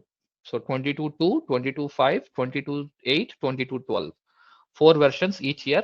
So three once in a quarter, you will get one version upgrade from SAP. So you what SAP believes is as earlier one version you go through each year is okay, but now SAP says you have to stay current for every 2 quarters once. So that's also with every cloud SAP is coming up with. So stay current means with Learning Hub access only we can write down. It's not a proctored exam, but once we clear that every year if we are stay current, then only SAP considers that the certification is valid. Else, no. Usually it's preferable to do with the company's access and then do. So, or maybe if you go personal also, usually TCS kind of companies will reimburse, right? So better keep the company details and go with so that you'll have the learning hub access from, so it will be integrated and you can do. So some things I'll try to cover that is basically if we see. So as for HANA, we see this, it runs on only HANA database and we can see there is in ECC days, there is no cloud supportivity, but now we do on-premise and cloud we talked about. So something in a change perspective, we call there are a couple of changes which SAP is giving with S4 HANA, that is OLTP and OLAP. OLTP talks about high transaction processing and OLAP talks about high querying volume. So high transaction or high querying volumes. So is the option technically OLTP and OLAP call, but is something which SAP is giving now. So what it means to be you, what it means for you and me as a functional consultant is probably you might all recall in all the ECC projects, MRP used to be run post working hours and some plants will have only some days the MRP running. So most common design it used to be there in all the ECC projects is like if you have 10, 20, 100 plants, we will decide the in with a variant. Okay, for these days only for these plants the MRP will run, not for everyone else. So this kind of differences you see basically, right? It will be done in ECC days with because to balance the loads. But with now this OLTP high transaction processing and high querying volumes capacities, what SAP says is says I'm saying you can run MRP any number of times a day. I repeat, you can run MRP any number of times a day. So that's the biggest statement SAP has said, like you want anytime you want to run, you go to and do the transaction. So instead of MD0123, we got MD01N, so which where you can run also. And of course, there is a good amount of processings which SAP is giving with OLTP and OLAP, where I saw there was a customer where which is very similar to Walmart. Okay. So in the peaks time, they had that for 6 hours of business, they'll might have for every 5 minutes they can have 2000 sales orders created. So that was the range of their business they'll come up with. So how do they do is with a custom program and all they wanted like with these things, or maybe you manually do it. So but that was a performance testing we did in one of the projects to make sure that yes it's working. So that kind of heavy transactions with huge volumes can also be done through like in a mostly in a dairy and food and beverage industry we I have seen that. And this is one more difference. OLTP, OLAP is a technical thing, but what it means to us is a high transactions and with huge volumes we can do. And the next thing we talk about is SAP NetWeaver portals. So for anything we want to do, we used to have an SAP NetWeaver portals in ECC days. But now with S4 HANA, we have the GUI, and all the GUI transactions can be done even in Fiori also. All the GUI transactions can be done in Fiori. So Fiori is a web browser-based technology from SAP. Okay, Fiori is a web browser-based technology from SAP, where SAP is trying to build this Fiori, which is there in ECC days also, but with S4 it's been mandatory.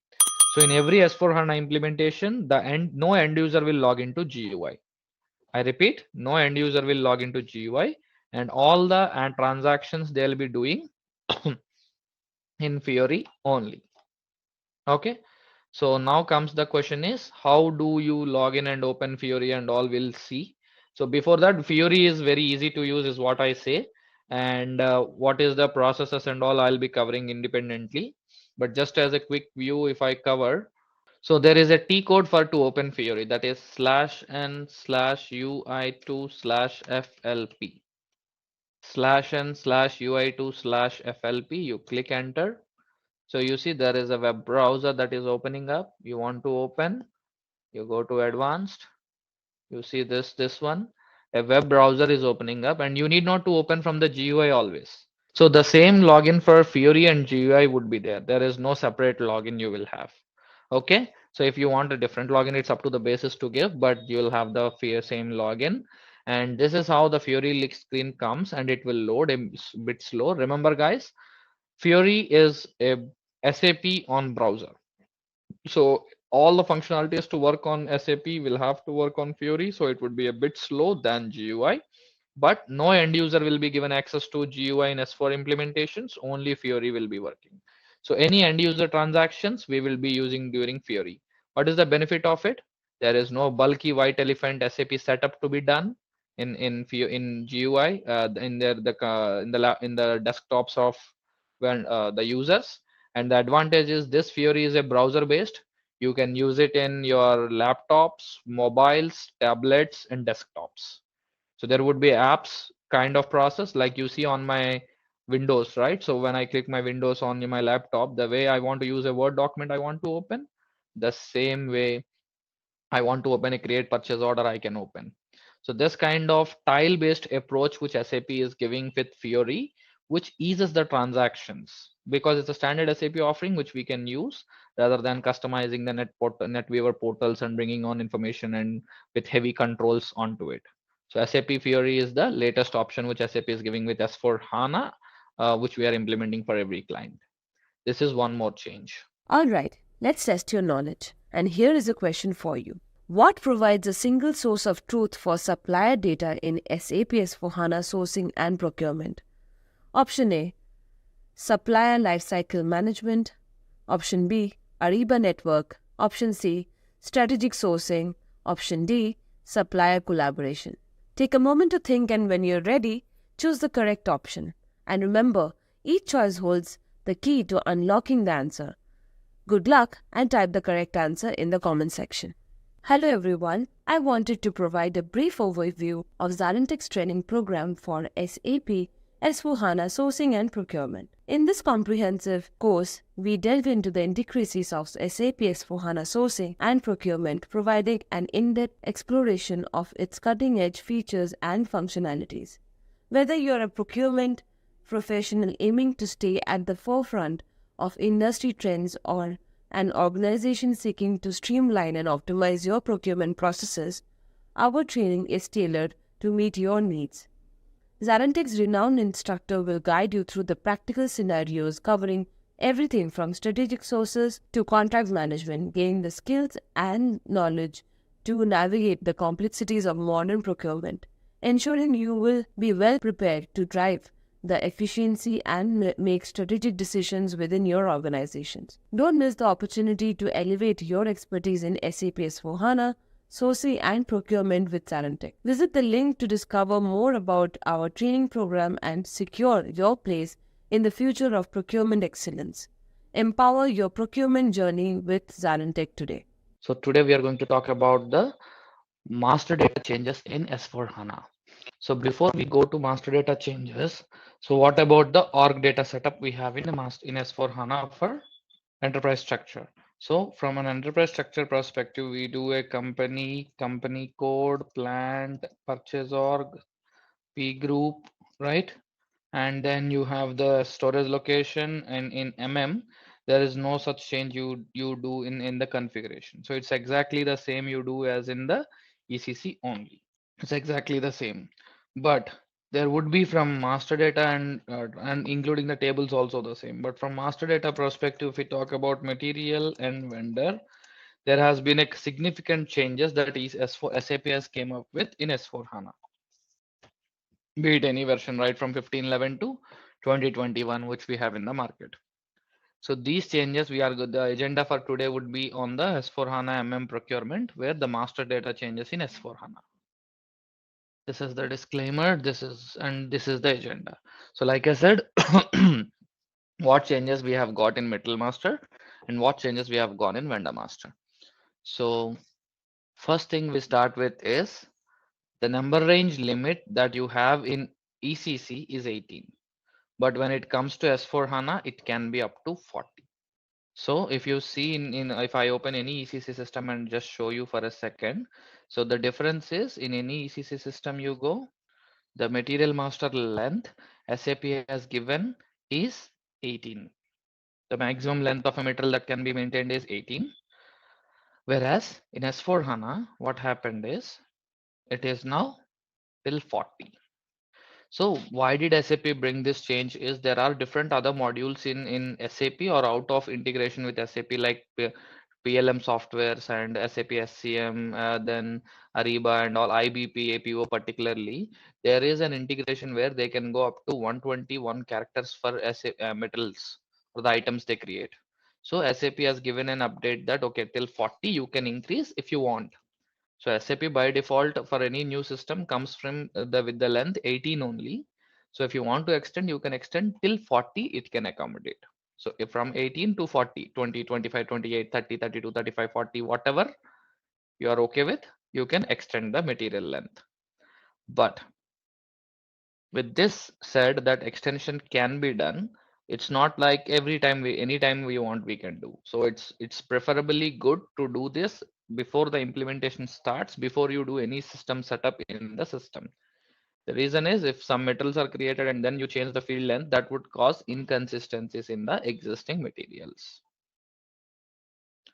So this, if we have to do, the shortcut T code is FLETS. I'll also go with the path as well. So the shortcut T code is FLETS.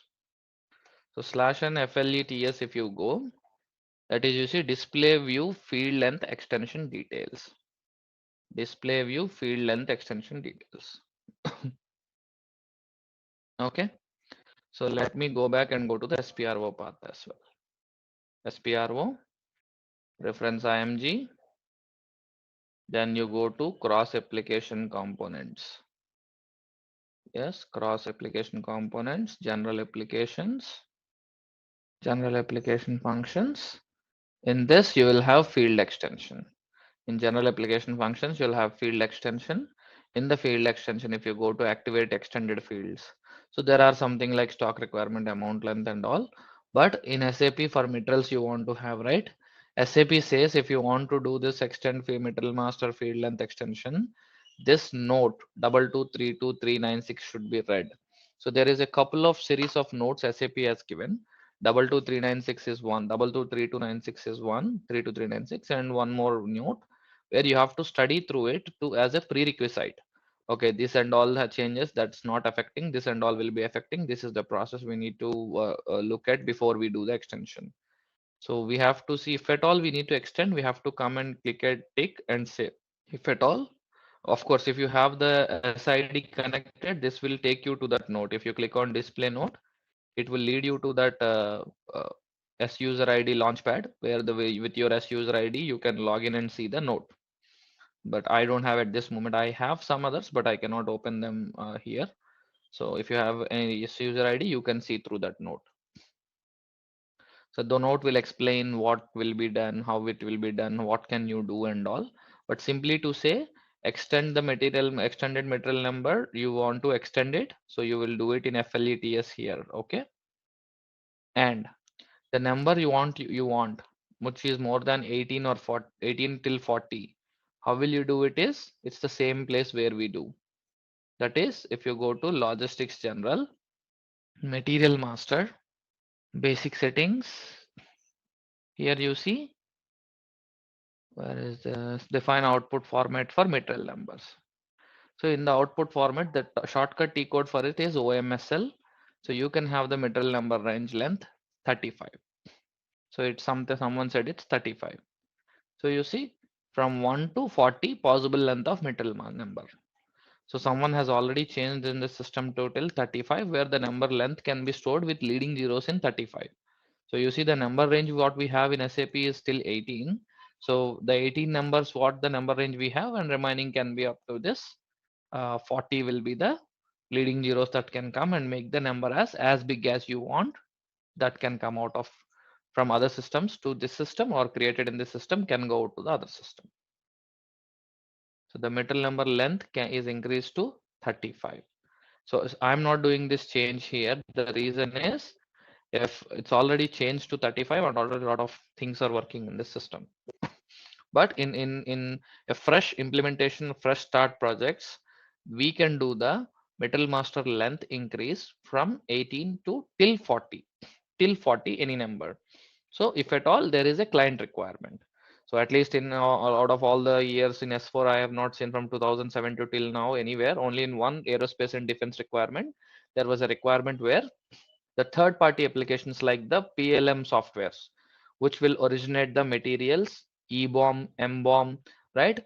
They will have the bigger number range than 18. So in that case, we have increased for one of the client till 28 or 30 maybe, because with the leading zeros, the metals will come from that PLM systems. So this is one change where SAP has predominantly given from in the number range perspective. Sorry, I mean the length perspective, because number range will be 18 only. But from the length, you can go till 40 with the leading zeros added. Just to support any integrations with S4 SAP is doing with all the other modules and all other non-third party applications, non-SAP applications as well. This is one thing which SAP has given. So this is about the length only if at all if an extension is required, if the client is particular about with any implement, because particularly I have seen maybe 3-4 clients which are out of not in which not I have not done also, but yes, with the softwares like particularly the PLM tools. So PLM tools predominantly Team Center and something else is there, Windchill and all. So where these tools which are predominantly creating only the material basic data with EBOM and MBOM they do, right? Usually they don't have the plant level extensions and all in the PLM tools. So they have this upper limit in they enjoy it, and even IBP also nowadays is coming with with greater limit for materials, the APO and IBP modules in SAP. So that's where with the integration, we have this scenarios that might occur, but normal other scenarios I have in all the 7 to 8 in S4 direct projects I worked, and I never have seen this though. So we that's where, but yes, this is one change SAP has given. So coming to next point, can any one of you remember what is the material type for service materials in SAP? Dyne is the material type we use for materials in ECC days. But with S4, SAP has came up with a new material type called SERV. Something called SERV. So what is the difference and why do we do? I'll explain clearly in the Fiori classes, because this has to be taken with Fiori only. So serve material type process will be happening with Fiori only. So during that time, I'll explain. But since we are talking about the changes in material master, this has to be accounted. So I'm accounting it. So there is a new material type called serve, which is very similar to Dyne. So how and all, what are the changes? We'll discuss again. But remember, Dyne is also there, serve is also there. This is one more new addition in the material master change. And third one is material ledger. So we have the material ledger in ECC as well. And the same material ledger is in S4 also. But what happens is material ledger has been made mandatory in S4 HANA. I repeat, material ledger is made mandatory in S4 HANA. So what is it? us as an, let's suppose as an MM consultant, is we cannot extend a material to any of the plant level views, like you're purchasing general plant 1, 2 and accounting, without maintaining the material ledger for a plant. So basically, if we talk about material ledger, right? So material ledger is actually relevant to the product costing. Material ledger is relevant to the product costing, where it will keep record. Okay, material ledger maintains the record of all price changes at the goods movement document level. I repeat, material ledger maintains the record of all price changes at goods movement document level. So whatever the price changes, at what price we brought, sold, transferred, everything will be stored, and so that it helps in the actual product costing of the material for the uh, product costing guys in the plant. So this is the, you will say, product costing process, where it will be required in most process industries and manufacturing industries. Is in ECC, it's a matured solution from SAP people used to use. So, but now in S4, but ECC, it should be like, you want it, you have to activate it. But in S4 HANA, SAP has made the material ledger mandatory. SAP has made the material ledger mandatory. So now what happens is, if you see, one more advantage of material ledger in S4HANA is that you can have your inventory valuation report in multiple currencies. It's like up to 8 different currencies you can see the inventory valuation. So these are the advantages and benefits, but the primary hiccup for us as an MM consultant is, we cannot extend our any org level views. Only the basic data level view can be created for material. If this extension is required, material ledger should be made active and productive. I repeat, material ledger should be made active and productive. In that case, if material ledger should be made active and productive, what should be done? So this will be done in all the projects by finance consultants only. So there will be having a material ledger complete setup for the finance guys. They'll be using it. But yes, we also should be aware, since it helps. So that's why I'm covering this topic in MM also, because we have a direct impact for that. So what happens is, let's try to create a new plant. Let me go to enterprise structure. Let me go to definition, logistics general, define, copy, delete, check plant, copy, delete, check plant, copy org unit. I should have 1710 as the plant. So copying 1710, 1711 I'm creating.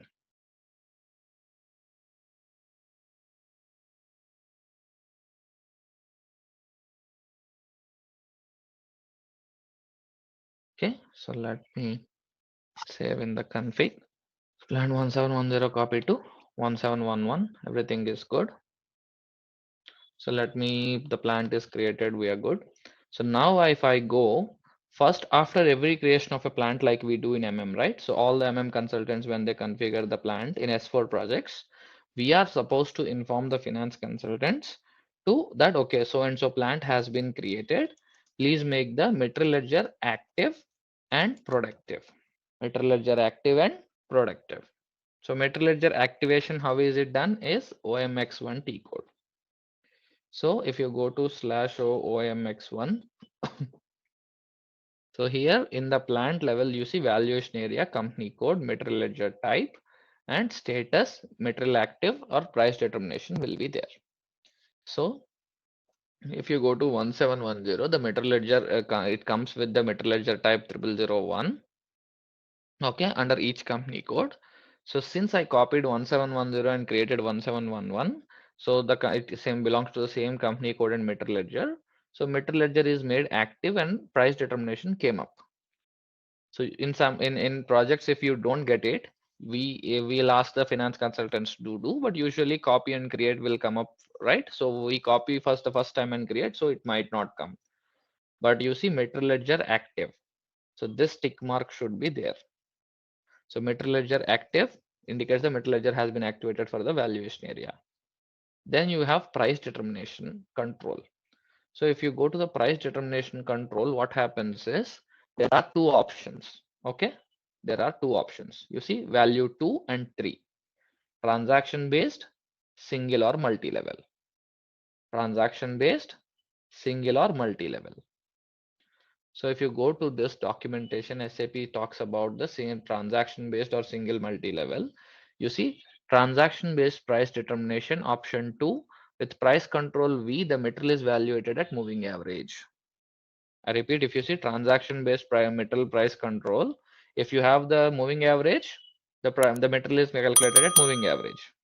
With price control S, the material is valuated at the standard price. Okay. But so that means this is the expected behavior, right?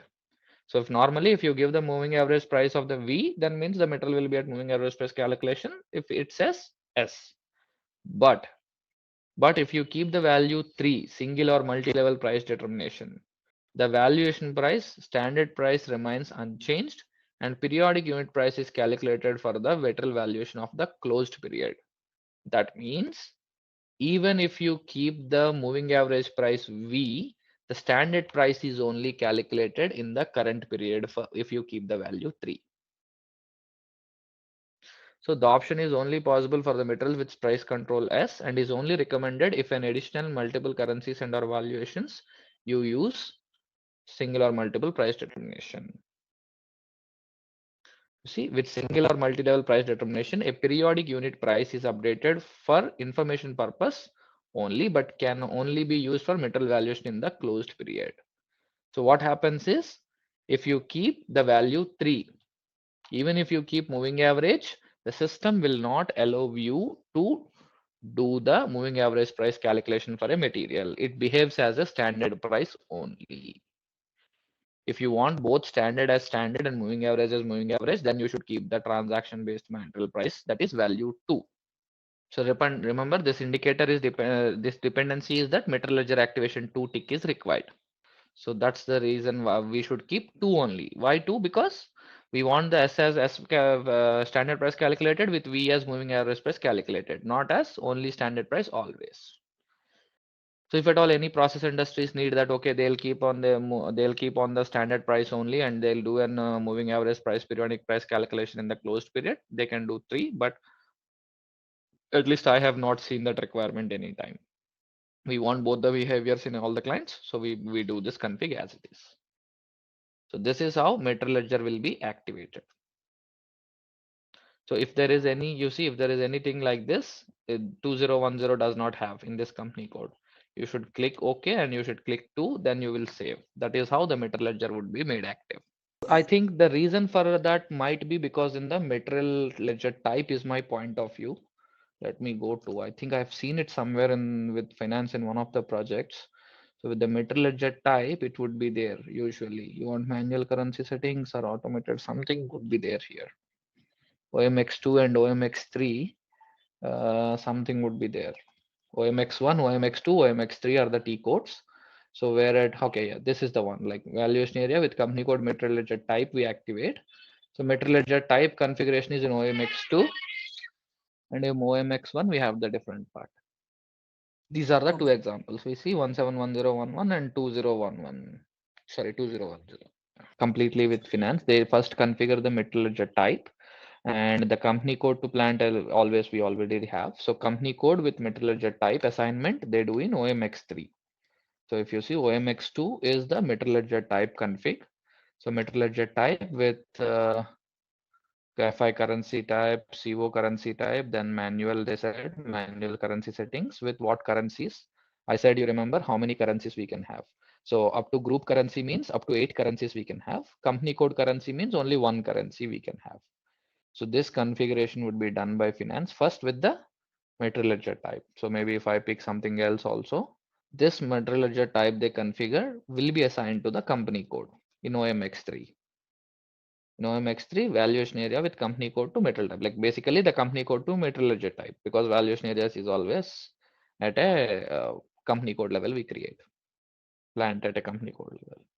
So then basically after every material we, every plant we create, plant to company code level, this data will look like this here, and just the material ledger type is already assigned. Then what will happen is for that plant, we need to give this tick, like usually the finance will do tick and price determination to and save. So this activation is done of material ledger in OMX1.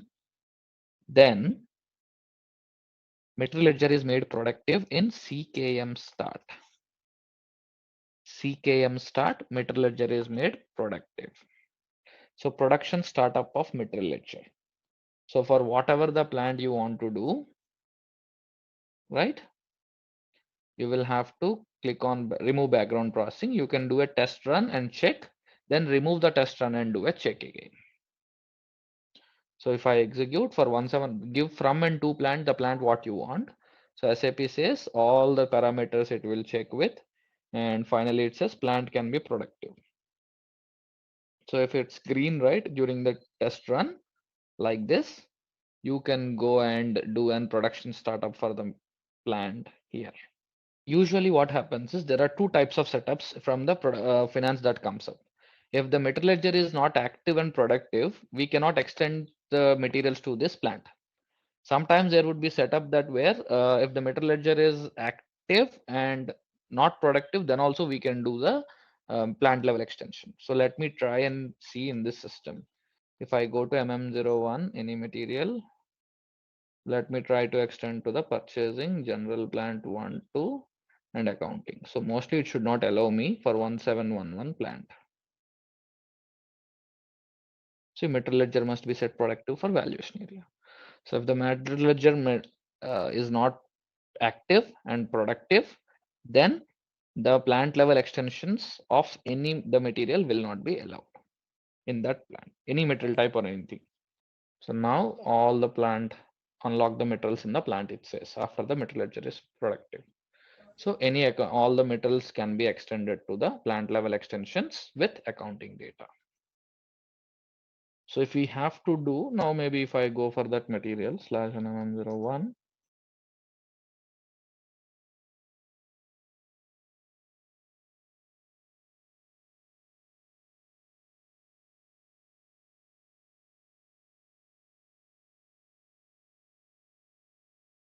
so if we go to accounting one, let's pick a valuation class. So 3000. So now we see price determination 2 with ML active tick is coming up. And let's suppose if I maintain standard price or something is okay. You see metal price analysis is there, right? So this is grayed out now. Okay, this is grayed out now. But what is the benefit of it? Let me show you. If it's so it's now extended. You see RM128, we are able to extend it to the accounting also. If we come back to this material in a, let's suppose in a plant called 1710, where the transactions happened for the material. Okay, so you see someone maintained the price determination 3. So even if you have a standard price, or here in SAP we are calling it as periodic unit price. Okay, periodic unit price is nothing but the moving average price. Okay, so here if you go to metal price analysis, it will show each period wise. Okay, you see 12, 20, 22. Each period wise system will show you beginning inventory, receipts. So whatever the metal transfer postings, cumulative, whatever the transactions that happened for this material in each period system will show. So if I take a step back to 11th period, whatever the transactions that happens, it should show. Maybe if not this material, let me see. Any other material I can show.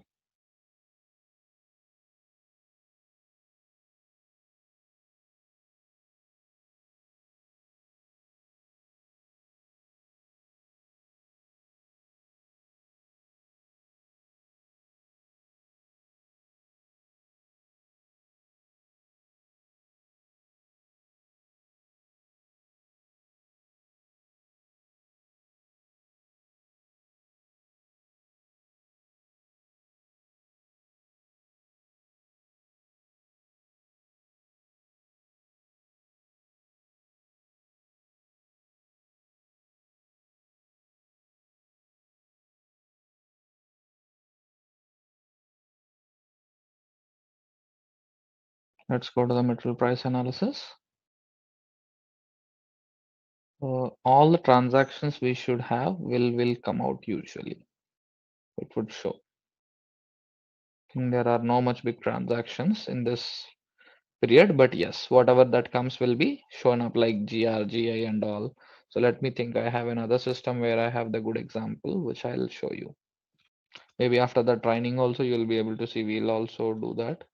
So June 29 accounting. If you see this material price analysis, 10th period nothing is there, 9th period nothing is there. So you see 412 and 201 happened. So for this material it shows some goods receipts happened for this purchase order level. So it shows the change value, price, total stock, total value, what is the new price or any change in price, everything comes up like this. So this is how the material ledger price analysis will come up for us, and it helps in the product costing for the product costing guys. But for us, what it means as to in the MM processes is after every plant creation, we have to inform the finance team to activate the material ledger and make it productive, which will be done by finance using the T codes OMX1 and CKM start. So this will help us to maintain the plant level data for the accounting data, particularly in the what we say Metal Master. So which this SAP has made it mandatory, and yeah, we need it. That's it. This is all about the Metal Ledger, and these three are the big changes that we have in Metal Master perspective in SAP. SAP has given us as a mandatory that to the reason where the inventory can be maintained in multiple currencies with inventory valuation report. That's the biggest finance advantage SAP showcases with. So how and all that finance will be using. So where it's usually in three currencies in ECC, but now it can be managed till 8 currencies is what SAP says. But that's a finance aspect of the and also it keeps the metal ledger price maintained accounted so that it helps in product costing.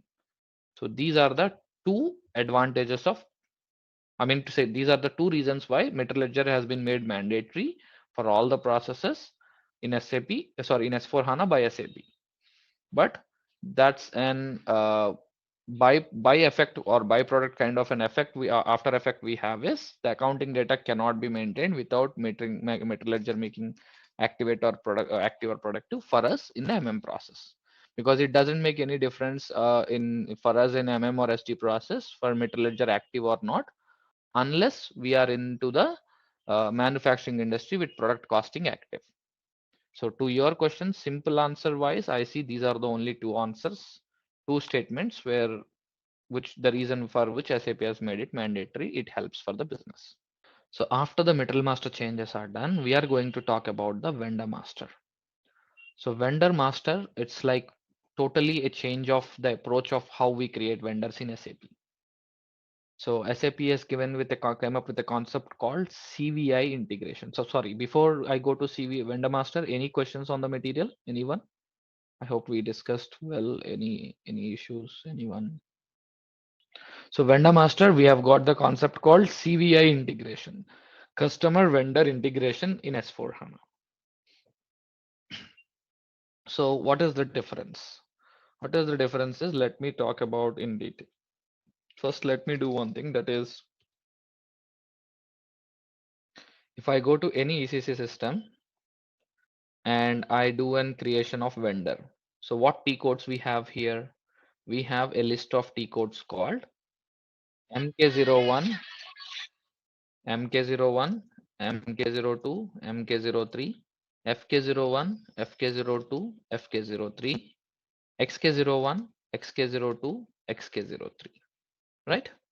MK is for purchasing data, FK is for what we say the finance company code data, XK0123 is for both company code and purchasing level data, right? So you give an account group, you go to the vendor and you give the data and you will create in FK0, XK01. And what company code purchase order you want, you will extend them to, right? But in S4 HANA, what happened is there is a change that SAP has brought up with where SAP says if you go here, you go to the T code called XK01, that is obsolete. XK01 is totally obsolete. So it says redirecting to the transaction BP as transaction XK01 is obsolete. So the new T code, all of them combined together we have in SAP is S4HANA is BP. BP is stands for business partner. So BP is the single T code you have to create, change, display business partners, vendors, customers, employees, contact persons. Everything should be maintained in business partner only. I repeat, everything will be maintained in BP only.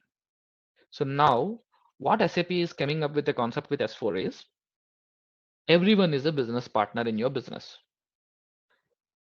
You sell something to a guy, he is a customer, right? And you buy something from a guy, he's a vendor.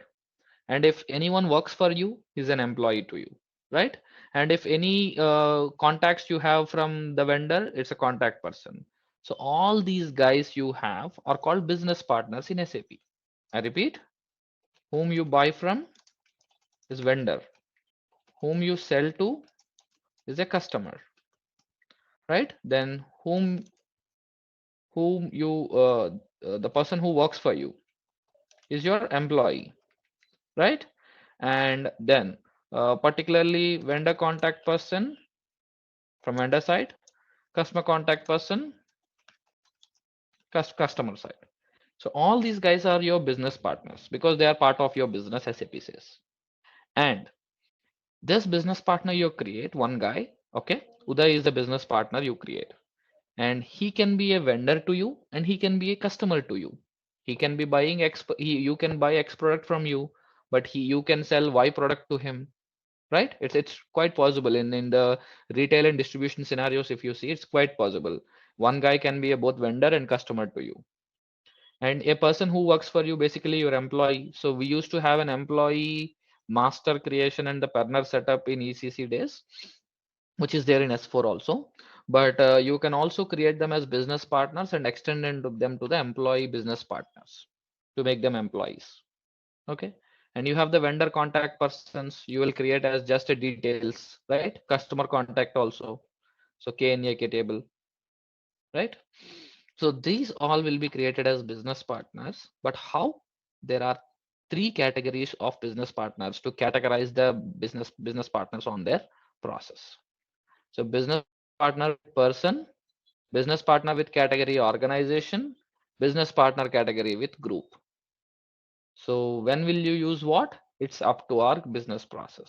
So usually as per standard SAP, what we say, best practices, business partner with person category are created with actual persons, natural persons like your contact persons, your employees, right? You will create them as business partners with person.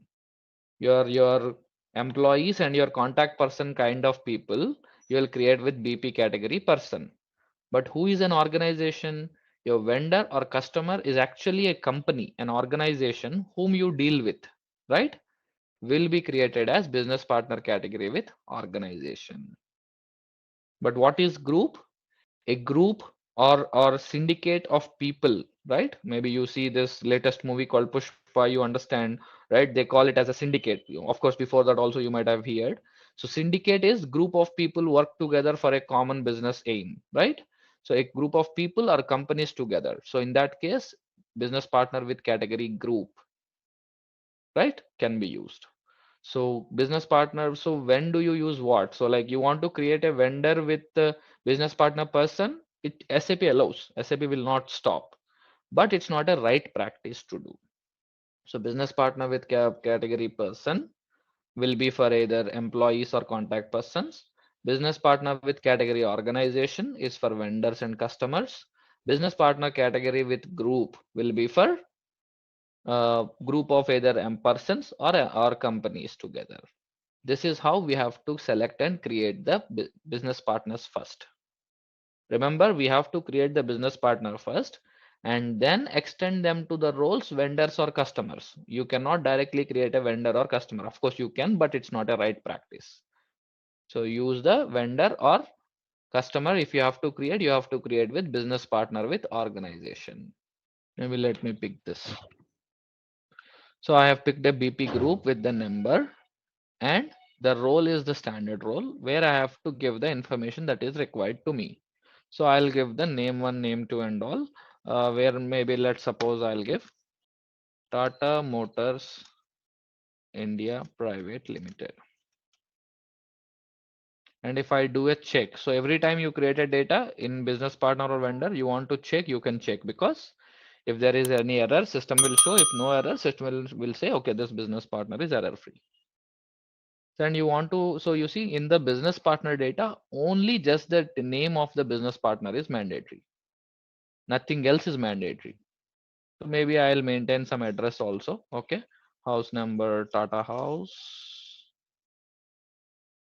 Then postal code 5,0832, Hyderabad, India. And as usual, the data and all what is required, right, with the regions and all you have, that's also same, no change.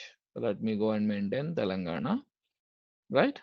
So you want to maintain in, let's suppose language, right? You can maintain, and communication, mobile phone and fax, email, anything you want, you can maintain. So now this business partner I'm creating, do a check.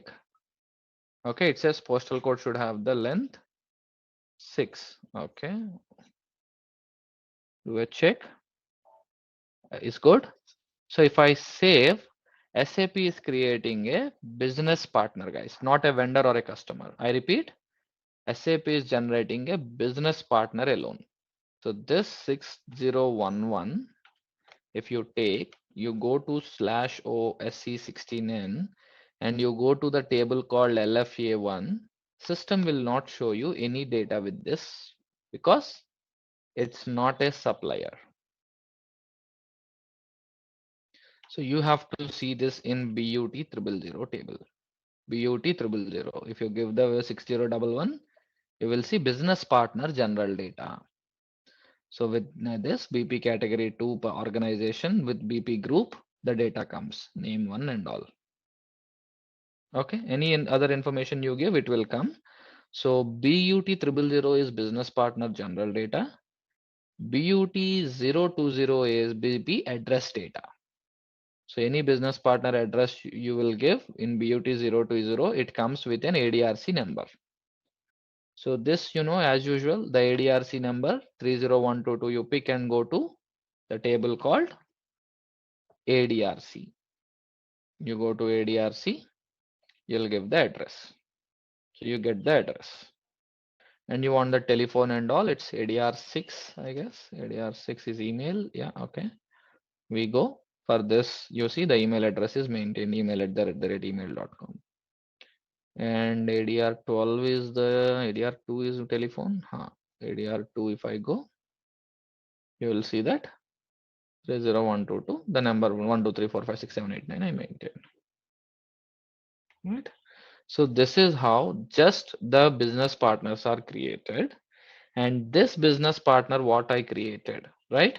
Let's suppose I come out of this transaction. If I go again to the BP, remember, create, change, display of BP vendor, everything is through the T code BP only. So if I have to find the BP, right? How will I do is, you will have two options. At the top left corner, you see the theme here, locator on off. So if you click locator off, then you have to give the business partner, or you have to set. If you click on locator on, so you see this options where the find the business partner with person or org any category, or business partners with different options: number, search term, external number, name, address, ID number, customer number, supplier number, and all. Okay. So here you see you'll have an option, give the number what you have. So let's suppose I'll give 6011. If I find with start, I'll get it. Or if I don't want with number, and if I want with something like name, right? If I want to give it like Tata, so usually the Tata, if it's found anything, it will come. We do Tata star. You see it comes up with one business partner found. So like that, with whatever the details you know, you can search with the vendors. So now this business partner I searched, I double click, it will open in a display mode. The 6011, it is opening in a display mode, which I can go to. Here you see change mode. Now this business partner what I have, I should extend to a vendor as a vendor. But before I do that, I'll walk you through this business partner data. So this is the basic address data we have right in vendor. The same way here also we have for business partner. In the address overview, the overview of the address we maintained will come. Okay. And then identification, we'll talk about it later. There is a good amount of identification data we need to talk. Okay. And then control, where it talks about your BP type and then authorization group, then date of origin, and payment transactions, basically the business partner banking details. And status. Status is you have an archiving flag. If you don't want to use, you can archive the business partner.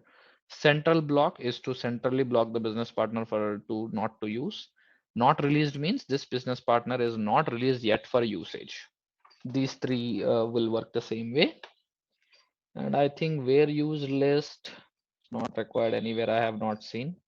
And additional text, some text information SAP gives provides you to do using it. And technical identification, I haven't used any time. This is ID type. Okay, I think this is ID type. This will cover also. Okay, so these are the basic tabs in when business partner you have. Now comes this question is this business partner with role 00000 is the business partner role he is into. If this guy is an vendor, two things you need here. Do you need the company code data of the vendor?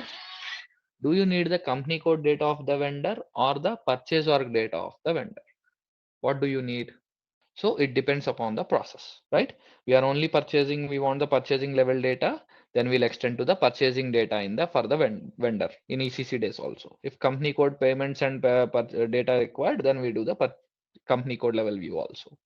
So now that company code level view and purchase org level view has become two different roles. FLVN00, FLVN01. So FLVN00 is CO code level data and FLVN00 is purchase org level data for a vendor. So if the business partner should be extended to as a vendor, so which role you want to extend? So usually from an MM perspective, we do FLVN01 and the company code data by the finance guys. So let's see both of them now.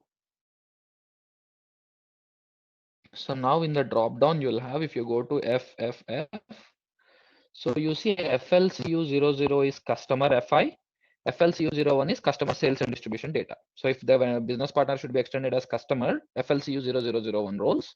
If it should be extended to vendor, then what? FLVN00 and FLVN01 we should pick.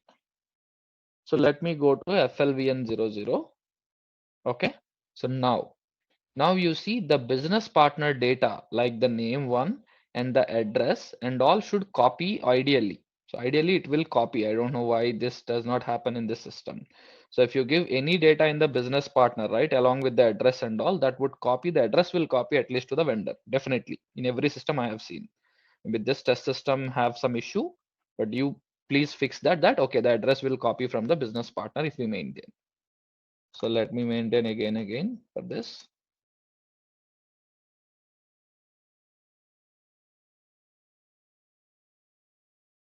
So now if you do see, you see the screen, right? You see all the tabs here and you have here something called general data FI standard new. Why it's new? New means you are now maintaining the data. So if you do a check and you want to save, system should save no errors. So if it says search term is mandatory. So let me maintain the search term. So I do a check. Now comes the question is, this business partner is getting extended to a vendor, then what is the vendor number? Because business partner is technically a different object in SAP, vendor is a different object in SAP. So if you see here something called vendor general data team, in the vendor general data, it would show you that the vendor number is internal SAP will populate and account group is basically VCNU. This is your vendor account group and internal, right? So if you save, what happens? SAP will generate a vendor number. So what is it SAP generated?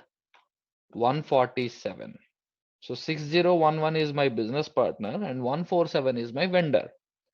So business partner number and vendor number can be different and can be same. I repeat, business partner number and vendor number can be different and can be same as well. So how do you want? You can configure the same way, which we will be discussing in detail tomorrow. But for now, you will see the different scenario first, and tomorrow we'll see the same scenario by configuring. So now, if you do this 6011, it comes under only this BUT 000 T codes or tables only. But if you take this 147 vendor, okay, you take this 147 guy, you go to the table called LFA1. You see, it will show the data because the business partner 6011 is extended to 147 vendor. Whereas if you go to LFB1 and LFM1, the data will not show. Why? Because we did not extend to any of the company codes or the purchase org. If this vendor is should be extended to company code, then what should you do? You should go to company code level. But before that, you see VCNU is this vendor account group. That is good. And all the standard fields will come. So, and yeah, I think this is the standard fields that we have in central block deletion flag we have for the vendors. That's payment block as usual we have. There is no difference. Okay. So the fields are same, guys. The way we create the vendors and customers has gone different. The fields we have is same only. All the fields we have in ECC are coming up in S4 also. So now this vendor 147, I want to get extended to the company codes. So you go to the company code tab and here you see company code and details. So now what happens is you should not give the company code here. Here you have to give, okay? Here you have to select the company code. Let's suppose 1710 is the company code I have. Here you should click for business partner is getting extended to a supplier in this company code. So supplier tick should be there and you should click on adopt. Okay. Then as usual, the reconciliation account is mandatory. So you pick a reconciliation account you do in ECC, you pick something and you have the fields like you see the release group, authorization group, minority indicator, then withholding tax, all this detail, previous account number, personal number, right? All are same. And if you go to the payment transactions, you will have the payment terms, payment methods, tolerance group, right? House bank details, payment block, all these details here as well. And withholding tax details as usual. So these are the two main tabs at least, vendor account management and vendor payment transactions we use for maintenance, right? Okay, we'll go to the purchase org level data. So then if we see the purchase org level data, the purchasing level data needs to be maintained. For example, you see in any purchase org you want. So 1710 or any other purchase org you want, you can create or you can click transfer. And here you see order currency, payment terms, Inco. So all the fields like you see Inco terms, then you have the salesperson, Tele4 account with supplier, right?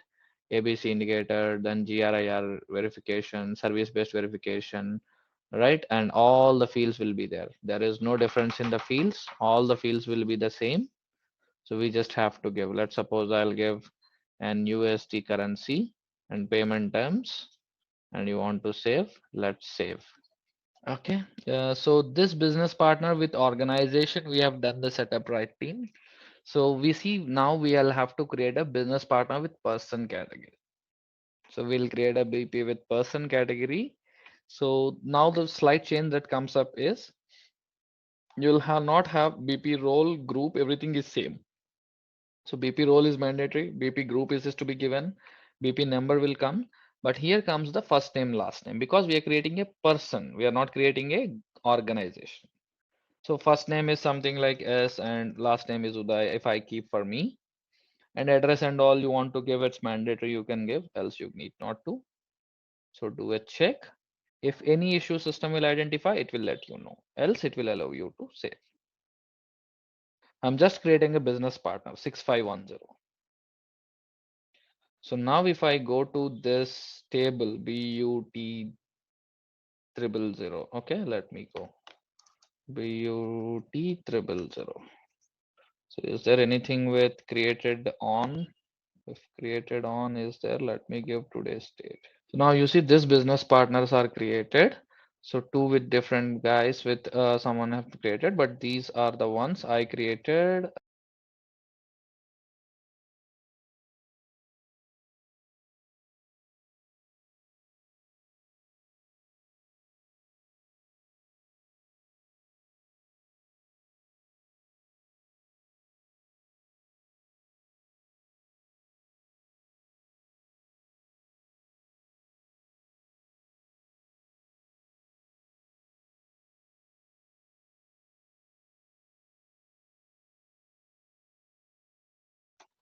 So 16 and B to 000.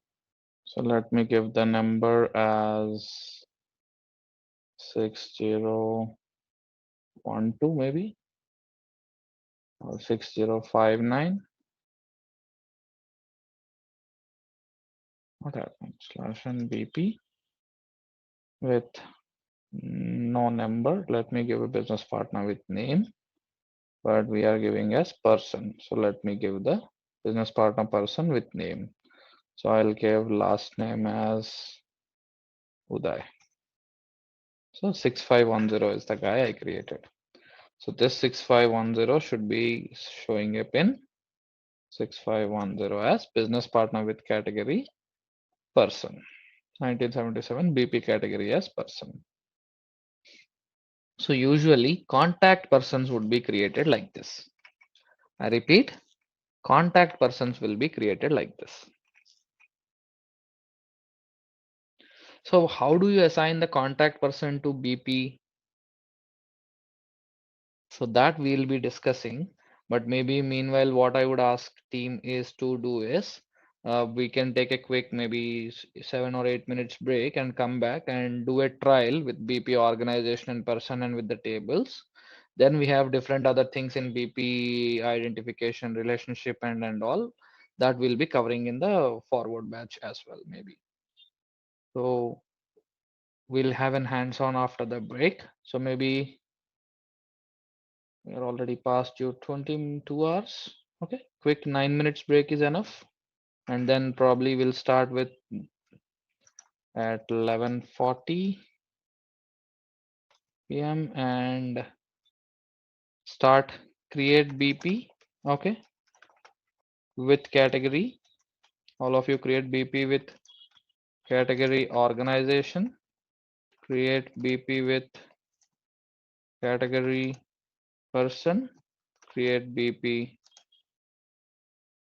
with category group. Extend. Create extend BP with category 2, FLVN00 and FLVN01 roles. So very simple task for today. We create a business partner with organization, with person, with group, and whatever the account group you want to take out of the two I have taken or anything you good with. Then with the business partner with category organization, please extend it to FLVN0001 roles and don't go for company code PORG. It's blocking at this moment now. So you do this, and once we are done with this and you maintain, then we'll go for the different other concepts. We have at least 3-4 concepts more in this vendor master itself we have to cover. Alright, let's test your knowledge. And here is a question for you. Which of the following best describes the guided buying capability in SAP S/4HANA Sourcing and Procurement? Option A, guided users to find the right suppliers. Option B, provided guided procedures for negotiating with suppliers. Option C, offers guided workflow for procurement processes. And option D, gives buying recommendation based on big data analysis. Take a moment to think, and when you're ready, choose the correct option. And remember, each choice holds a key to unlocking the answer. Good luck and type the correct answer in the comment section. Hello everyone, I wanted to provide a brief overview of ZaranTech's training program for SAP S/4HANA Sourcing and Procurement. In this comprehensive course, we delve into the intricacies of SAP S/4HANA Sourcing and Procurement, providing an in-depth exploration of its cutting-edge features and functionalities. Whether you're a procurement professional aiming to stay at the forefront of industry trends or an organization seeking to streamline and optimize your procurement processes, our training is tailored to meet your needs. ZaranTech's renowned instructor will guide you through the practical scenarios covering everything from strategic sources to contract management, gaining the skills and knowledge to navigate the complexities of modern procurement, ensuring you will be well prepared to drive the efficiency and make strategic decisions within your organizations. Don't miss the opportunity to elevate your expertise in SAP S/4HANA, sourcing and procurement with ZaranTech. Visit the link to discover more about our training program and secure your place in the future of procurement excellence. Empower your procurement journey with ZaranTech today. Now, what is the point we are going to discuss is we have seen how the business partners are created.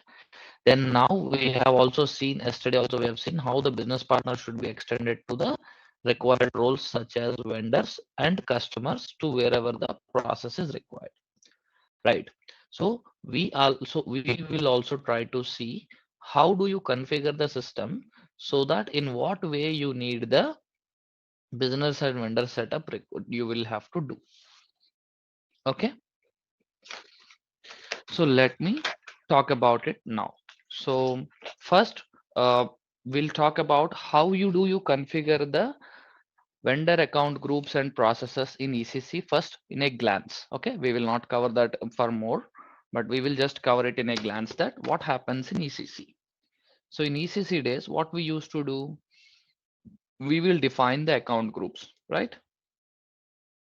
Let's suppose if I go SPRO reference IMG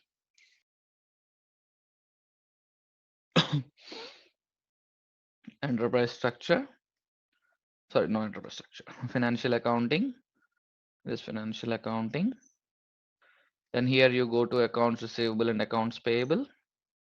In the accounts receivable and accounts payable, you go to vendor accounts, master data. Then you'll have something like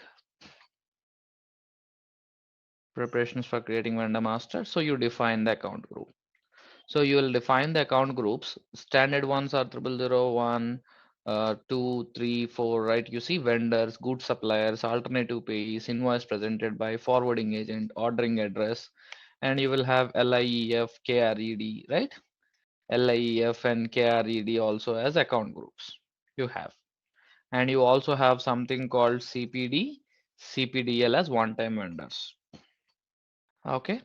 So now you see these account groups you create. If you want to customize it, you can customize, right? You can copy and create, and you will create a number range. You want external or internal, you will create, right? Okay. And now you'll assign the number ranges to account groups. So to a vendor account group, you'll assign the number range. Okay. So now we move on to this. Same way we will do this in S4 also. We will do it in S4 also. So how is that done? Basically, so if you go to now, what should we do is we have a BP number, BP group, right? We have a vendor account vendor number, vendor account group. So since you are creating the BPs with vendor, since we are doing the BP number and you with a group you are creating, so we need to set up this. And we are extending the business partners to vendors. So you need a vendor number and vendor account group which it is created with. Same way, if you want to set up with this thing, customer for customers, customer number, customer account group is also required. So now what are we doing is, okay,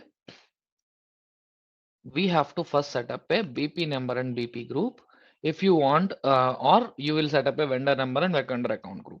So first we'll do a vendor number and vendor account group. Well, let's do a custom account group, okay, in S/4HANA. So there is no change in the way you do the vendor number and account group setup from ECC to S4. I repeat, There is no change the way you will do an vendor number and vendor account group setup. Go to SPRO, reference IMG, go to financial accounting. Okay. With financial accounting, you go to accounts receivable and accounts payable, supplier accounts. It was vendor accounts in ECC. Now it's called supplier accounts. With master data, you go to preparations for creating supplier master data. Okay. So now you want to create an vendor account group. So let me pick any Z1 to start with. Okay. So let's suppose I'll go with ZUD1. Okay. ZUD1 is an account group I have.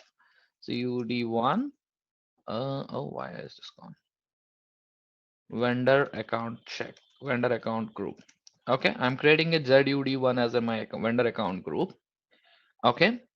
Where this vendor account group is, and if it's a one-time account, we'll have to tick it. If not, okay. Okay. Then you save. So vendor account group is saved. So this ZUD1 vendor account group, let me store ZUD1. Okay.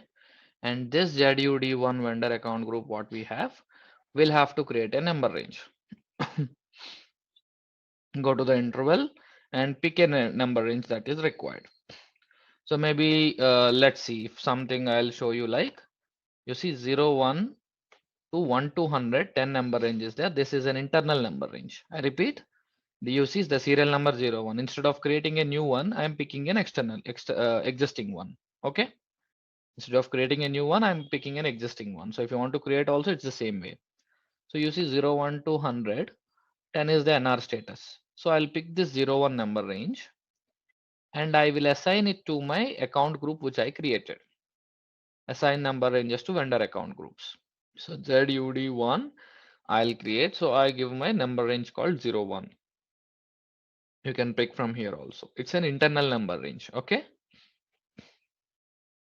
With serial number as 0, 1, 1 to 100 as the internal number range.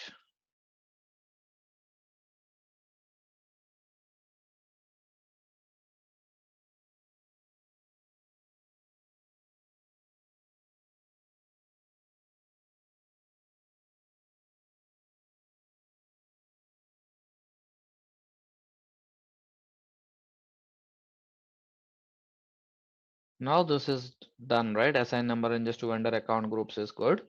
So this is not enough because we are not directly creating a vendor from XK01 in S4. We need a BP group and a BP number range also.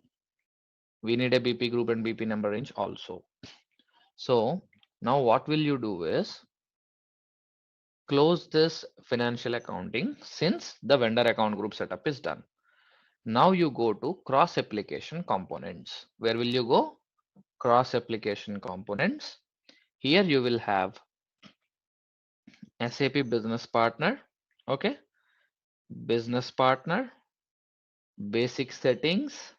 Okay. SAP business partner, basic settings. BP row, then you will have something called number range and grouping. Number range and grouping. So you will create your BP number range and group. So what is my BP number range and group I want? It's up to me. So let's suppose I will create a number range and then later on if I want to do a group, we'll go further group I can go. Or maybe, so let's suppose you see this 0, 1 range I have 1 to 100, but its NR status is 100 completely utilized. So I can't use it. So, but you see this 0, 2 is there. 1 lakh to 1 lakh 909, sorry, 10 lakhs to, yeah, 10 lakhs to 19 lakh 999, out of which 298 vendors are only used. So what I will do, I will pick this 0 2 for BP range. Okay. I'm not creating a new one at this moment, at least. Afterwards, after this scenario, I'll create. Okay. I have to create a BP group. I have to create a BP group, which I will call it as ZUD1. So my BP group also I'm giving the same. There is no wrong. You can give BP group. Okay. With number range 0 2, I'll pick. Okay, enter. So what am I doing? I'm creating ZUD1 is BP group also with 0 to serial number with 10 to 19. Just for understanding sake, I kept like this commas guys as the number range. This is also internal. So what am I doing? My BP group is having an internal number range. My vendor account group is also having an internal number range. So the BP group and vendor account group I created same. It's not mandatory that you should create the same 4-digit code. The 4-digit code can be alphanumeric. Anything you want, you can create. So I save. Okay. So I have saved this config.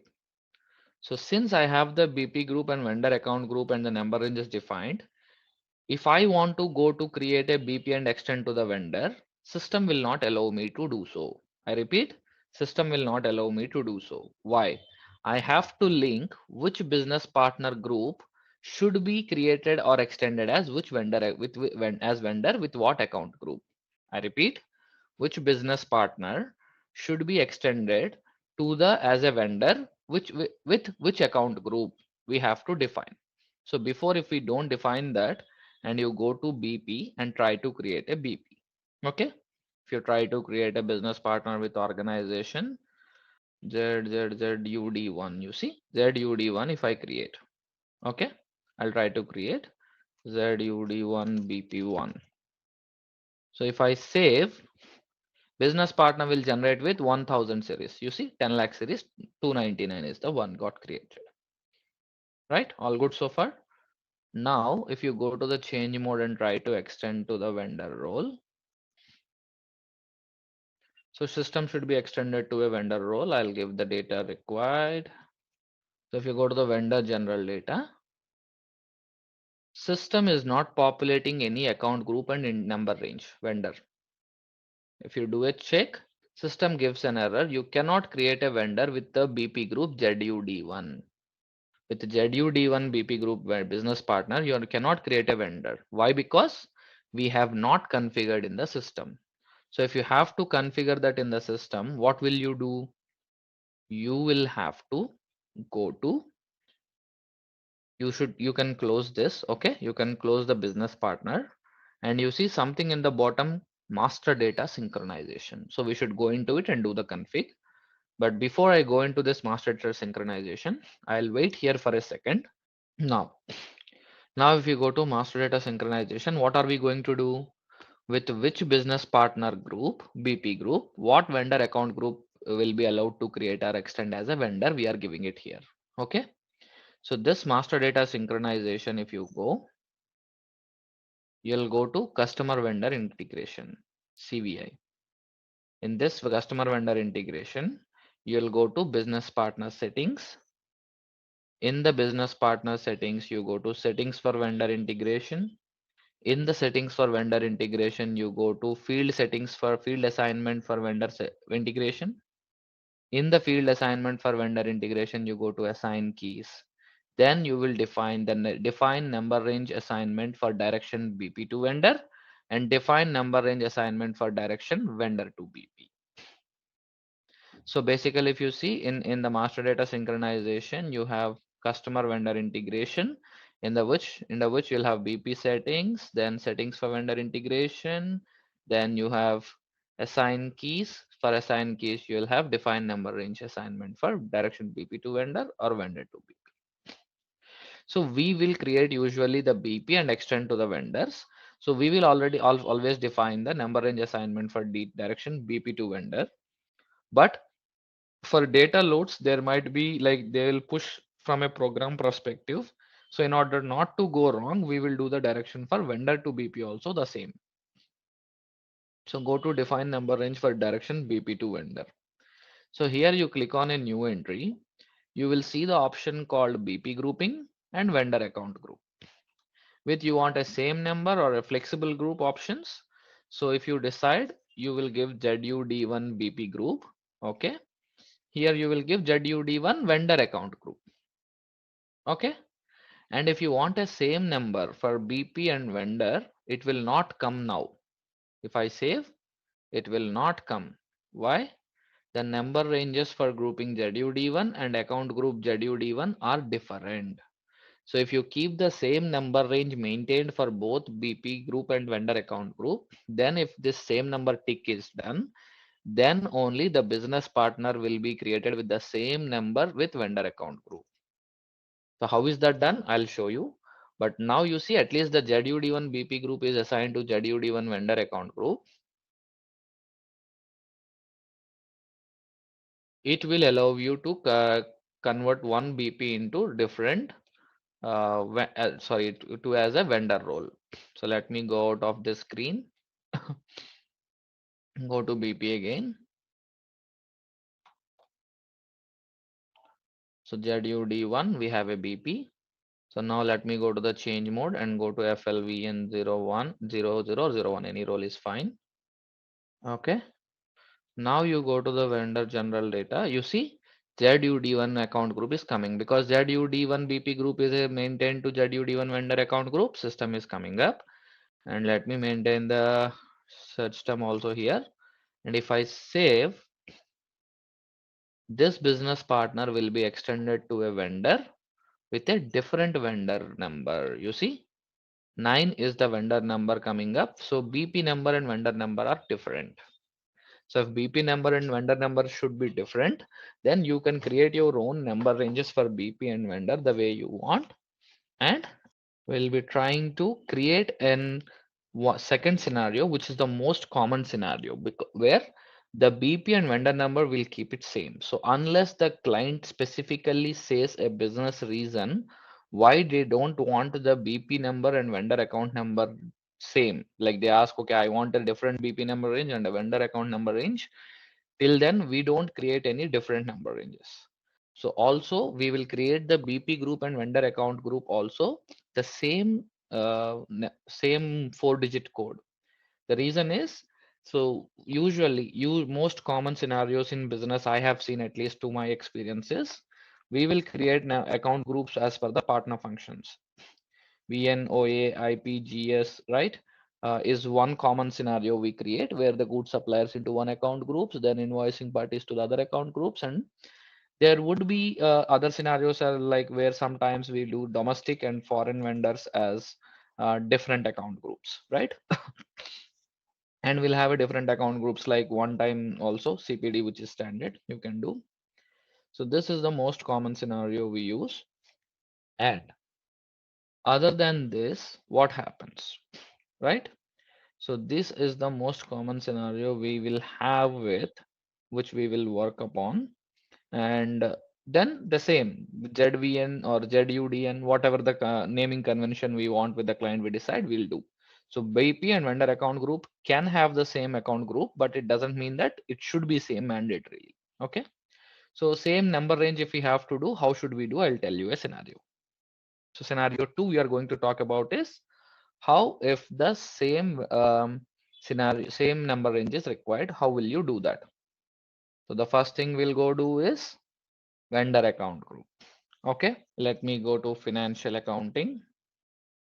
Okay, so financial accounting, you will see already it's open. So accounts receivable and accounts payable, master data, then vendor supplier accounts, then master data, when preparations for creating vendor master.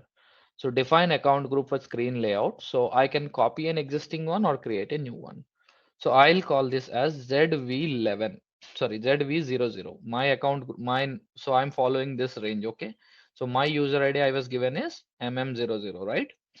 So let's suppose I'll start with 00. Whoever the user now will go on create with the unique users we have, right? 15 unique users. Like you have 1, 10, 11, 22, 15, 17, right? So you follow that range. So it will be no confusion we have. So account group ZV00 we have. So ZV00 is what? Vendor account group. Okay. So ZV00 is the vendor account group I have in this system, which I will use to create now. So now I'll save this. So after this ZV00 vendor account group setup is done, you'll create your number range. So be very careful before we create the number range. Now we want the same number as BP. So let's pick a number range and follow that sequence. 61 to 65. So 65 to 7, 67, 67 to 7,000. So let me see if anything after 7,000 is there, or if not, I'll use the 7,000. 7,000 to 7,100, 7,2 to 7,300. In test systems, of course, this is an experienced group, so please don't mind me saying, but still have responsibly maintaining the number ranges of 10, 20, 30, or max of 50 or 100, because we definitely know we are not going to create anything more than 10, 20 vendors in a batch, right? So that it helps everyone to practice well. So please do that is my ask. So you see 7,500, 8,000 is also the max used. So let me see if after 8,000 we have any. Yeah, 8,100 to 9,000. You see, this guy is never gonna create 1,000 vendors. Unnecessarily, it was blocked. So that thing, let's not do that. So let me see if anything after 9,000 is used.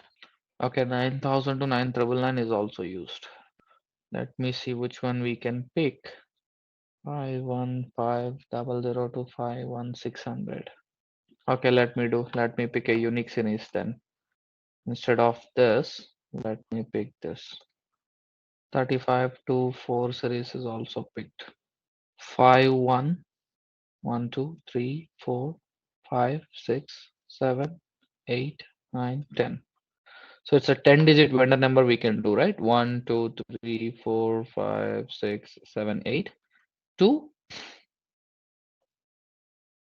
10 I'll use. So from there on, 10 to 20, 11 to 20, 21 to, like that we can use. You see, 20. Like that we'll try to use. Okay.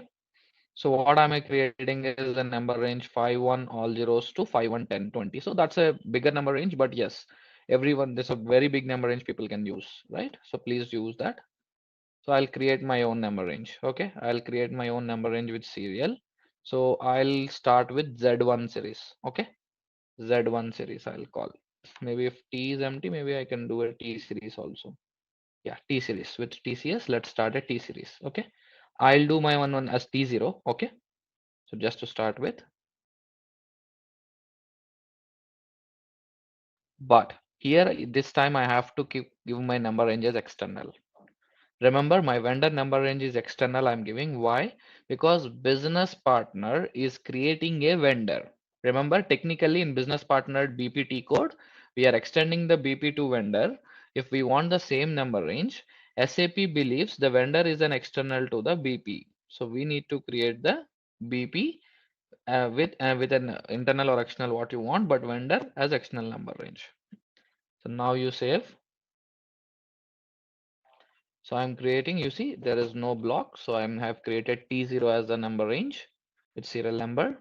So now you go to assign number range to vendor account group. So you go this ZV00 and assign the T0 number range that you have created. T0. Okay, save it. So what is done so far? ZV account group, right? So ZV00 is created with this number range, this external number range with T0 as the serial number. So now you have to go to business partner. So if you have to go to business partner settings, how do? You close this financial accounting, you go to cross application components. In that you will have SAP business partner. Open the SAP business partner and business partner.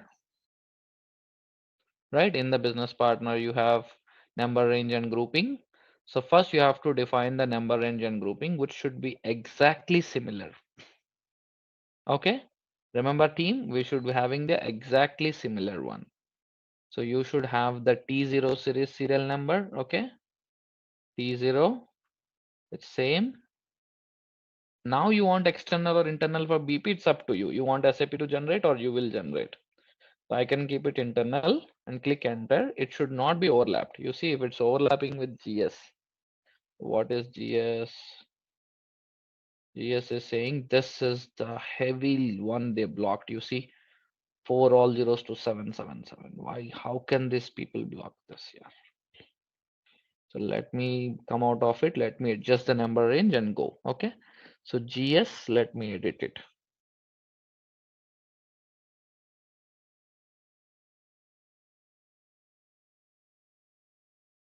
Alright, let's test your knowledge. And here is a question for you. Which SAP S4 HANA component allows real-time visibility into spend? Option A, Supplier Lifecycle Management. Option B, Operational Contracting. Option C, Inventory Management. And option D, Embedded Analytics. Take a moment to think, and when you're ready, choose the correct option. Remember, each choice holds a key to unlocking the answer. Good luck, and type the correct answer in the comment section. Now you go back. It's saved. So create your own. That is T0. External, internal, it's up to you. So now there is no error. You save it. Okay. This T0 number range you should assign to your BP group. So I'll create my BP group as ZB00. My BP group is ZB00. Okay. And my number range is T0, which is internal, not external. If you want external, you can keep it. It's up to us. So now you save, right? ZB00, ZB00 with T0. Same. So what I'll do is ZB00 BP group with T0 as serial number. So remember, serial number and number range both should be the same for BP and vendor account group. And vendor account group should have external number range tick, whereas when BP can have internal or external number range. It's up to us. Now the BP setup is done. So you have to go to master data synchronization. If you go to master data synchronization, right? In master data synchronization, you will see customer vendor integration, setting business partner settings, settings for vendor integration, then setup, you see assign field assignment for vendor integration, assign keys, define number range assignment for direction BP to vendor. Here you should click on the new entry and you should give this ZB00, the ZB00 BP group, ZB00 vendor account group. Okay. Same number tick. So if you keep same number tick and enter, system is allowing now. You see, because the vendor account group has the same number range with serial number, BP group also have the same number range with serial number, and vendor has an external tick. Now same numbers is allowed. So you can save the same numbers. This is the config we do. There is something called flexi group, which I have never used, but something like for multiple account groups, you want the same numbers flexibly. That's something SAP says so with that. So you see enable flexible grouping for suppliers, enable you cannot select same numbers and flexible grouping at the same time. That's for sure. You want the same number and you want a flexible is not making sense. Same numbers require the strict mapping of business partner grouping to the supplier account group, including the validation of matching number ranges. By default, the system displays the existing group mapping as changeable value. CVI accepts the incoming deviating values for both account group and supplier. That means for multiple account groups, supplier account groups for one BP, you want to have the same mapping, right? Then you can have a flexible grouping assignment. But let's not do that flexible grouping, which we never use because we'll have different account groups, BPs and vendors we'll create in coordination like that, and we'll save. So now that's it. We have done. If we try to go to create a business partner now, so /nbp, let me go again. You want to create a person, organization, or group, anything, system will allow you. Go with the group ZB00. ZB00 is my BP group. I'll give the name one, Uday Industries. Okay, and then I will give maybe the BBD. Okay. And if I save, my BP group will create the business partner with the 5-1 series, you see. And now if I do the change mode, I go to the vendor FLVN00, then you will have what? You will also have the details to be given. And okay, now you go to the vendor general data, same number, you see, same number it comes up, and you save. Language key has no entry, probably couple of came up. So let me delete one, and now it allows search term is mandatory. Let me do a search term. Now you see this vendor has been business partner and vendor has been created. You see, this is how the business partners should be extended to vendor account as vendors with this setup. Where remember, vendor account group should have the external number tick, okay, and you should also have the BP number range, either internal or external. That tick or how the setup needs to be done, it's up to you. This is what we have done. We extended to the BP to vendor, right? So BP to vendor is done, but now you want to move the same BP you want to create as a customer.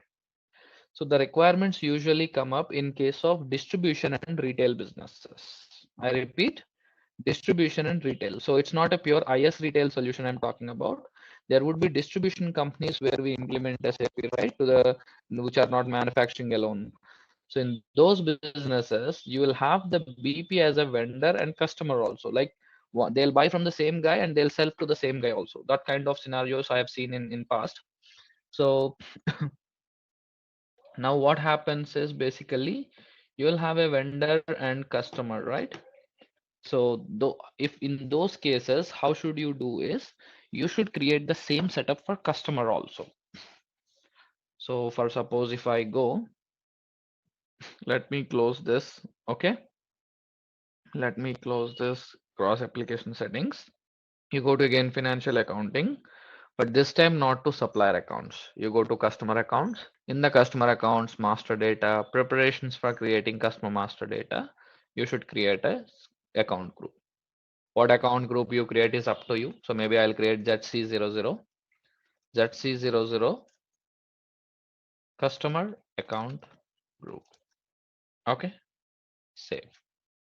So this ZC00 customer account group,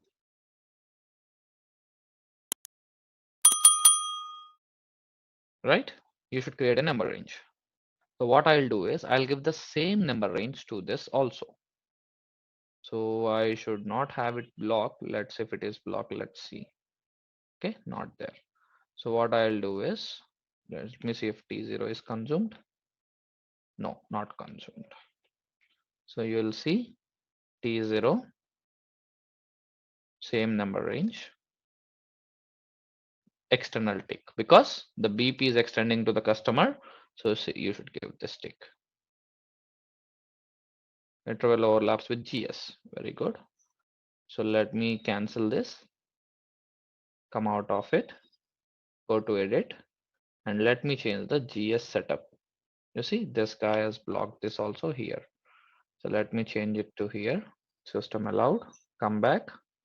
Go again. Create a new one. T0.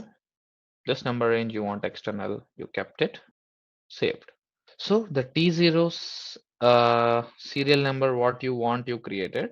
Go to the assign number ranges to customer account groups. So you have your account group.